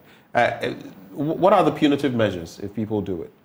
So when you do it and then we get you, first of all, we give you an abatement notice to ask you with some specified days to remove it from the place and then report to the office for us to come and see that you've done it. When the stipulated time given elapsed and then you don't come, we come back to the place. When we come and then you've not done it, we give you what we call a mandatory notice, mandating you to do it. And refusal to do it will then lead to a summons for you to be taken to court. And when you are taken to court, you can be fined not less than 100 penalty unit, which is about 2,500 cedis. 2,200. Yes, 2,200. I see. Yes. Let's also look at bins that you provided. You placed some of these bins, you negotiated for some of them, got them into strategic positions. My understanding is that these bins were taken away maybe for the trash to be taken out, and they've not been returned to post. Are you aware of this situation? Yes, I'm aware, but one thing leads to another. If there is not an action, there will never be a reaction. So when these bins were placed by the vantage points around the roadside or the city center, people carried their waste from their home to come and dump them inside these bins. And that is not the main reason or the main purpose for planting those bins there. Those bins were planted there for people who are plying the city. Maybe you buy water, you drink, you put the trash in there. But people started misusing the bins. How did you know this? How did you know that people were bringing their trash home? Yes, because there's difference between household waste and then just public piling waste. Sometimes you get there and the whole bin is full with, what will I say, plantain, heart, banana, what will I say, cassava and other things, even leftover foods. And some will even carry their waste in a polythene bag and come and put it beside the bin. What Ghana is doing is polluter pay system. If you produce your waste, you must pay for it to be disposed of. So if you do not want to pay for the waste to be disposed of, how will you manage your waste? So everybody must sign onto an accredited waste collection company. In all the assemblies has been zoned for accredited waste collection companies. And now we have the people we call those who use the aboboya. So the informal waste collectors, we've also put them into cooperative. We do that because formerly when they were not in cooperative and they were not having any labeling on their tricycle, they go to collect the waste. When they move some few meters, they look right and left and then leave it there. Some will even pretend that truck is spoiled. They will be there before you realize they just pour the waste there and go away. AMA, we have collected a series of such waste. So when we started putting them into a cooperative and then we are giving them stickers. So when you are moving, you are supposed to cover the waste that you've placed inside the tricycle with a net. So when we even get you transporting your waste without a net covering it, it's an offense. Right. Yes. And a lot of them do that. Recently, on the Abelempe stretch, I saw one of these aboboyas, the tricycles, and something fell off. Yes. I don't know whether he was pretending not to have seen it or whether he had genuinely not seen it. But I had to pass by, so I drove by him and alerted him that something had dropped off and he should. I saw him park, maybe because he saw my branded vehicle, but I don't know whether I just waited briefly. I was going somewhere. But we see that happen a lot. And sometimes people always also push it back to you and say that your officers are not effective in dealing with such situations. But I also know for the bins, right? I think some of them were meant for segregation, right? Yes. So plastic waste versus all of that. And for some people, it was helping. So taking it away because some people were misusing it, how about the others who would have wanted to use it for the right purpose? How do you find the middle ground? Yes, so that is as I'm saying. So we are still having a discussion to see whether they will be brought back. But as you are saying, even the waste segregation is another thing that we are putting in our this year's plan. We are going to intensify education on waste, household waste. You say you are putting. Is it there? It is there. Or you are now putting it there? It is there. I said it is there. Okay. So we are intensifying the waste. Now we've started with the schools. I can say about 60 public schools in Accra Metropolitan Assembly are into waste segregation. And when they do the segregation, people who come to take the plastic, they pay. So when you segregate your waste, you get an economic income from it. Because when you segregate, the waste is clean. Right. So recycling it, you don't spend a lot on it. Right. So it is very one of the keys to managing waste properly, and also reduces the volume of waste at the landfill site. Yes. Okay, interesting reactions there. We do want to see the bins back and maybe more monitoring. Okay. I don't know whether the cameras that are placed at vantage points across Accra would be helpful in ensuring that people comply. My final bit before you break down for us how you maintain sanitary conditions in Accra, there's also the Aveno, what would you even call it? The gutter. Yes. Is it a gutter? So the drain. Yes, drain. That's what I am looking for. The storm drain. All the way from Aveno, leading very far. I don't even know where it ends. Yeah, but it gets into the Collie. It's almost always polluted. What is your plan for it? Because it's a major drain. And the Aveno area itself also has its own peculiar issues. What's your plan for that? Okay, so that drain has been earmarked by the Garrett project. Yes. So it is one of the drains that they are working on. There are a lot of good drawings to ensure that the project started last 2 years. So it's still ongoing. They are amending the adjoining drains. So when they are done with the adjoining drains, then they will come to the main drain. How long will it take? Will it be completed this year? I cannot tell whether it will be completed this year, but I know for sure they are working on it, and AMA is a key player in that project. Yes, so I know they are working on it because the drawings were that they are going to turn that stretch into a recreational site so that people will not be dumping refuse on the bank of the drain. So there are a lot of plans in place that they are working towards. All right. Yeah. We're also going to be activating the phone lines, just so all of you know. We'll be activating the phone lines shortly. You know the number to call, 0302-211-691, on how you manage your own waste at home, and what tips we can get as well from Florence Kuchi in the course of this year in terms of managing waste. We've already been told that you should not desilt or whatever your gutter and then put it at the edge of the road. That in itself creates problems for other road users, among others. We'll get into that conversation, but you can call in and share your thoughts with us. So now let's get to what the AMA is going to be doing to improve the sanitary conditions in the metropolis in 2024. So AMA is going to intensify much public awareness and education, because behavioral change is one of the 10. We are going to ensure that we continue to change the behavior of people towards waste management, towards sanitation, towards environmental health. Because I always say the environment is the reservoir for all the good things and the bad things. Whatever you do to the environment is whatever will come back to you. If you take very good care of the environment, you are going to improve economically. But if you don't take very good care of the environment, you are going to spend a lot of money in taking care of yourself. Okay, and of course, what we feed into the environment is what comes back to us. Yes. But let me usher in our first caller, Kwame from Adenta. Kwame, good morning. What are your thoughts for us? Have we lost Kwame? It appears we've lost Kwame. Kwame, if you're listening to me, please call in again. My apologies. Please call in again, and let's have your say on this matter. Florence, back to you. Yes. Okay, I hear Kwame is back. Okay. Hello, Kwame.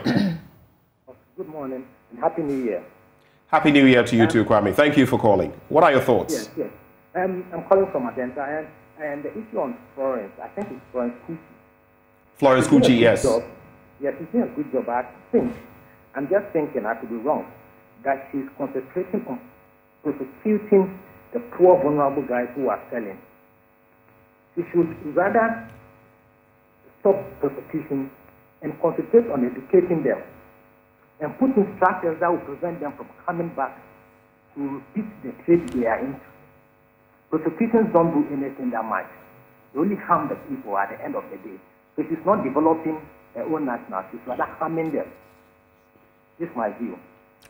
Thank you, Kwame, for calling. So he says he sees you doing a good job, but he feels your focus is on prosecuting poor, vulnerable ones selling. We also have Alhaj Al Hassan from Tamale. Alhaj, good morning. Good morning, sir.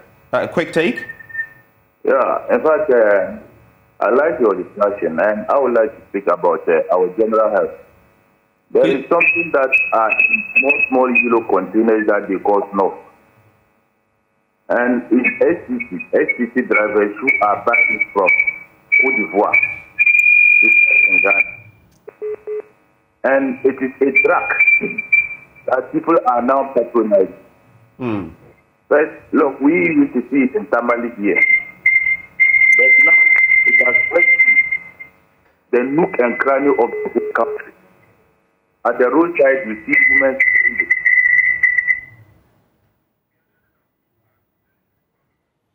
women. Alhaj, we are getting some feedback from where you are. Is it possible to move away a little bit so we can hear everything you have to share with us? I think we may have lost Alhaj. I believe it's Al Hassan. We also have Thomas from Kumasi. Florence, I will just indulge you to note down some of these points so that we can come to them. Thomas, what are your thoughts for us? Good morning. Good morning, sir. I'm Thomas from Kumasi. Please go ahead, Thomas. Yes, I like the discussion going on this morning.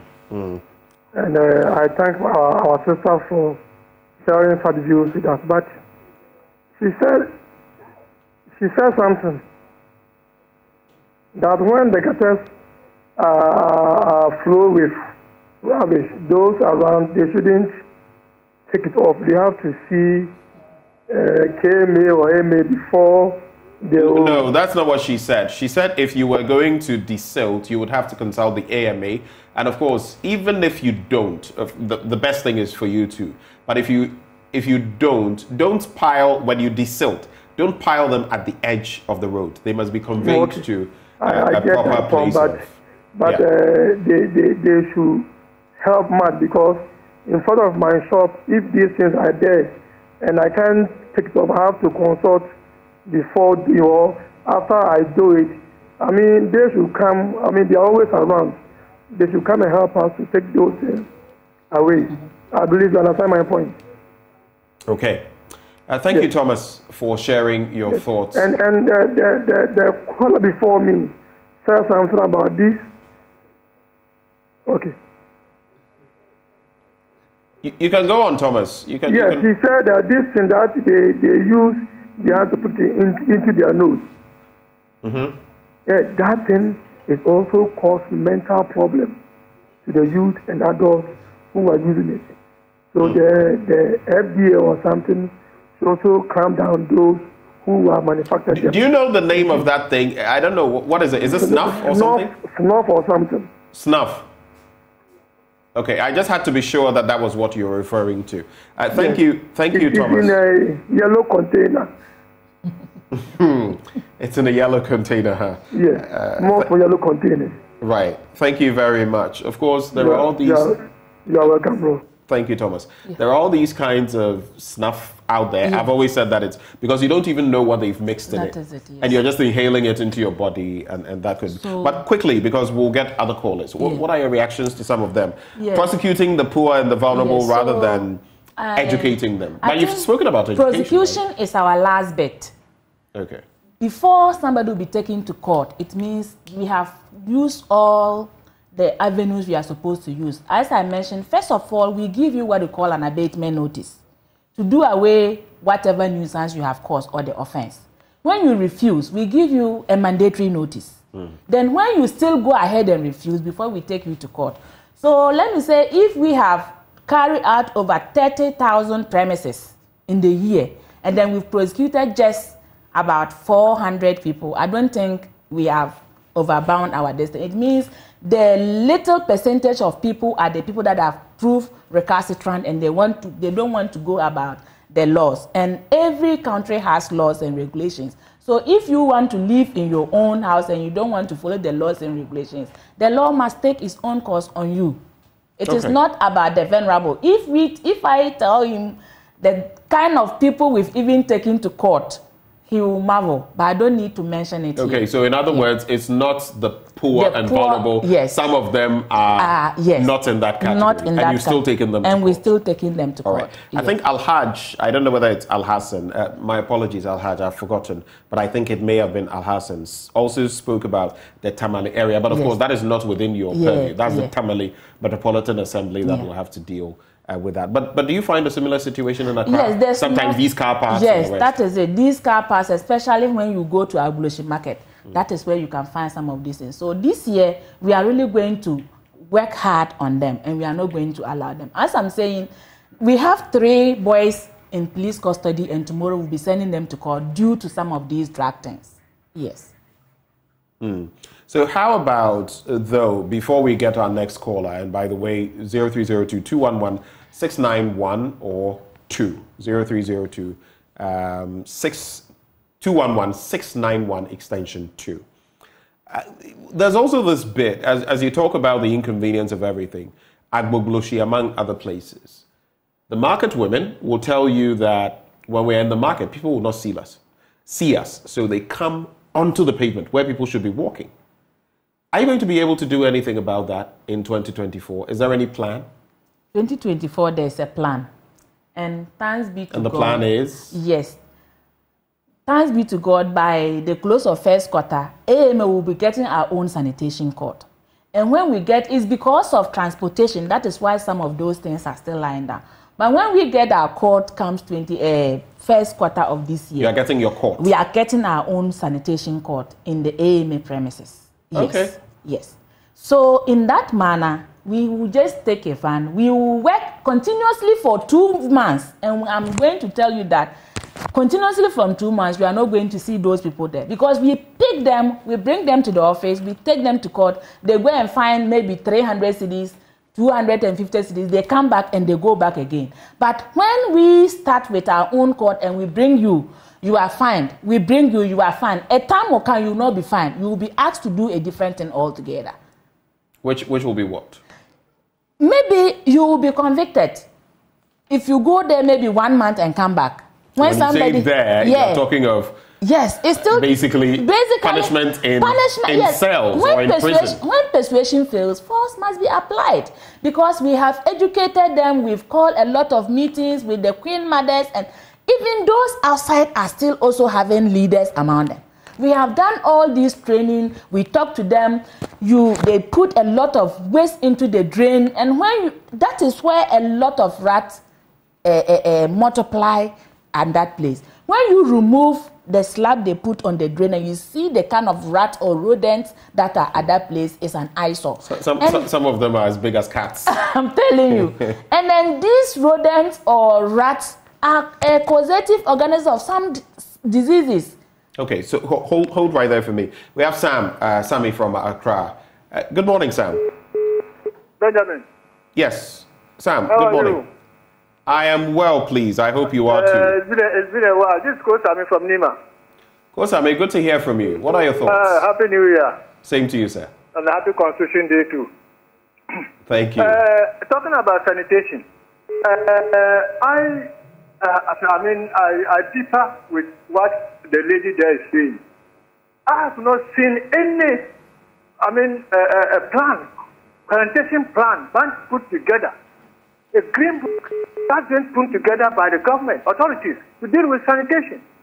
2, Benjamin, do you know that the district assembly don't have sanitation department? If you go to the district assembly, they don't have sanitation department. Waste department, they don't have it. The waste department is only at the metro and the municipal. But the district don't have this department to deal with sanitation. So if we are sitting at the top there, thinking that we can, do something about sanitation, where people are supposed to also plan on their own ways of dealing with sanitation, and they don't have people to help them do that. Right. And the 2, the district assemblies don't have legal department. They don't have legal department. Okay. So that if they pass a bylaw, they have a legal framework supporting that bylaw. They don't have it. Okay. You see, so we can sit at top and 2, if you look at the structure, the unit committee at the district assembly, the unit committee have a role to play in dealing with sanitation. Why are we allowing them to perform their duties by educating the citizens on their rights and privileges on how to deal with sanitation? Thank you, Kosame. There are other callers, so I'm just trying to get to them. Do we have another caller on the line? Because I could tell there were other callers. 0302-211-691, extension 2. You can call and share your thoughts. So the district assemblies, you were making a point, but the district assemblies not having sanitation departments, no legal departments. Is that part of your problem? Yes, so, we've talked about this thing here severally. The district assemblies are supposed to be under the local government ministry and the administratively local government service. Environmental health, as I always say, is one of the pillars of development in the country. But the structure of environmental health is, it is an anomaly because we don't have a head at the local government ministry. I've been mentioning it, and I'll mention it again. And I know the policymakers are listening. We need an environmental health directorate at the local government ministry. Reason being that is they work with the local government. So when we collect when we have our report, then we collect the district report to the region, then it will go to the national. When we have a director at the local government ministry, that director will get the national picture of environmental health and sanitation and take it to the ministerial board committee meeting Okay. for the minister to know that this is what we are supposed to do, this is what we are supposed to do. We have the Ministry of Sanitation, but the Ministry of Sanitation is standing without, we are not working with the Ministry of Sanitation directly. Right. We are working with the local government ministry. So if you do not have a director of environmental health, when there is a national meeting, they send people who are into development planning to attend environmental health meeting at national. How can they come and disseminate it into the district level for us to do? I see what the problem is. Yes. Then that creates a gap in there. But let me quickly usher in Auntie Akos in Awoshie. Auntie Akos, good morning. Akos from Awoshie, if you can hear me, please. Good morning. Good morning. I like your program. I like it. But I'm saying that, let's say, Elang, near Foursquare Gospel. Near where? Foursquare Gospel. Okay, all right. Behind the Foursquare Gospel area, there's a toilet drainage. For years, we have complained to the assembly for years, and it's passing on the road. On the road, every morning, I can't describe, I don't know what to say. I know Pabia, who says, some road, so ya kaka, one more say, assembly, no call, no call. Bath water, toilet water, everything passing on the road. They have complained several times, no action. So I'm happy about this woman. Every Wednesday I've been looking at it, viewing the program. Today I'm happy that I've got the number. Come to Elang, near Foursquare Gospel. Elang, near Mama Pass area. When they sell the water and everything, you see the toilet drainage on the road. Thank you. I won't talk plenty. When you come, you see with your own eyes. We have complained to the assembly several times. They come and go. So just this morning, I said I want to see the assemblyman. I don't know where he is. Always vote for me, vote for me. When we vote for them, you won't see them again another 4 years. So thank you very much. Thank you, Aunt Akos, for sharing your plight with us. We have our final caller. Mr. Kwafo, where are you calling from? I'm calling from Tema. You're calling from Tema, right. That is correct. You're our final caller. What are your thoughts? I just have one quick question. Mr. Kwafo, you'd have to speak up a little bit. I'm struggling to hear you, sir. Okay. Now, the lady sitting next to you, my question to her is simple. If into her own stay in the office or the premises... Mr. Kwafo, I don't know whether it's the volume in the studio or I am still struggling to hear you. Just a little bit more, please. Okay. Is it better now? It is. Okay, perfect. Well, I'm trying to find out from the lady in her office. How clean is it? Start from there. How clean is what? How clean is it, the ladies' room? Because, to be honest, this campaign starts at a standpoint where we understand what we are doing as a... If you walk into any police station in Accra and ask them, want a place, and they direct you to where to go, when you see it, to be honest, you would ask this woman sitting next to you to ask herself in sanitation.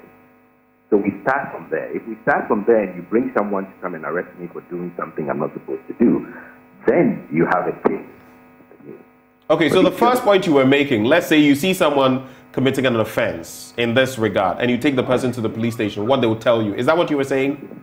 No, that's not what I'm saying. What I'm saying is that sanitation is so bad that we think it's very normal even in institutions run by government. Oh, okay. That's basically what I'm saying. All right, so that's the first point. All right. So if, for example, you walk into the ministries today and you want to go to the ladies' room or the gents' room, and they direct you there, you'll be amazed at what you will see. Oh, I see what you mean. Yes, we're talking about Clean Ghana campaign. I see what you mean now. Thank you. You said is that the only point, or did you have another point? That's the point I want the lady to address. Okay. So if you walk into her ladies' room, how clean is it in the office where she occupies? All right. Thank you very much. Someone is throwing a challenge to you. Yes. You go to our public institutions, and I can confirm that. You go to some of these places, you can't breathe. So what's your take? Yes, it is true. Because mostly charity begins at home. Yes, right? Mostly we neglect the cleaners. The cleaners, they need training. When we employ them, we don't give them training. We just employ them because they are cleaners, and we just allow them to go. Last year, about 3 or 4 government institutions invited me, and I went to organize training for their cleaners. And they are doing very well. And I'm saying it on this platform that if you want training for your janitors or your cleaners, we are always available. Call us. We will come there. We'll come and organize the training. Because cleaning is not just taking a broom to clean. Cleaning is not just taking a mop to mop. There are skills in cleaning. So if you don't know how to clean, you would think you are clean, but you are not doing anything. Okay, so I guess that will be the final point. That yes. For these institutions and others, your janitors and others, you want them to do the right thing. Yes. They can reach out to the AMA and you'll provide them with that Yes, support. we do. In some 20 seconds, final words. Okay, so in some 20 seconds, final word still goes on to the sanitation. So, you know, before you can tackle sanitation properly in the country, you need to have a strong national environmental health and sanitation strategic action plan. And it starts from the district to the region to the national. And where will it go? It is supposed to sit at the Ministry of Local Government. Okay. And it is supposed to be handled by the Directorate of the Environmental Health. Okay. But we do not have such a strong... So you're still bemoaning that gap, which must be filled. Until that gap is filled, we will continue to fight and we'll always come back to square one. We'll come back to this conversation some other day. Our guest has been Florence Kuchi, Director of Public Health at the AMA. Of course, she's been walking us through what the AMA plans to do to maintain proper sanitary conditions within its area of work. And this has been another installment of the AM show. Starting off the week with yours truly, Benjamin Akapo. It's been a pleasure coming your way. Up next, we serve you Joy News Desk. Do stay for that.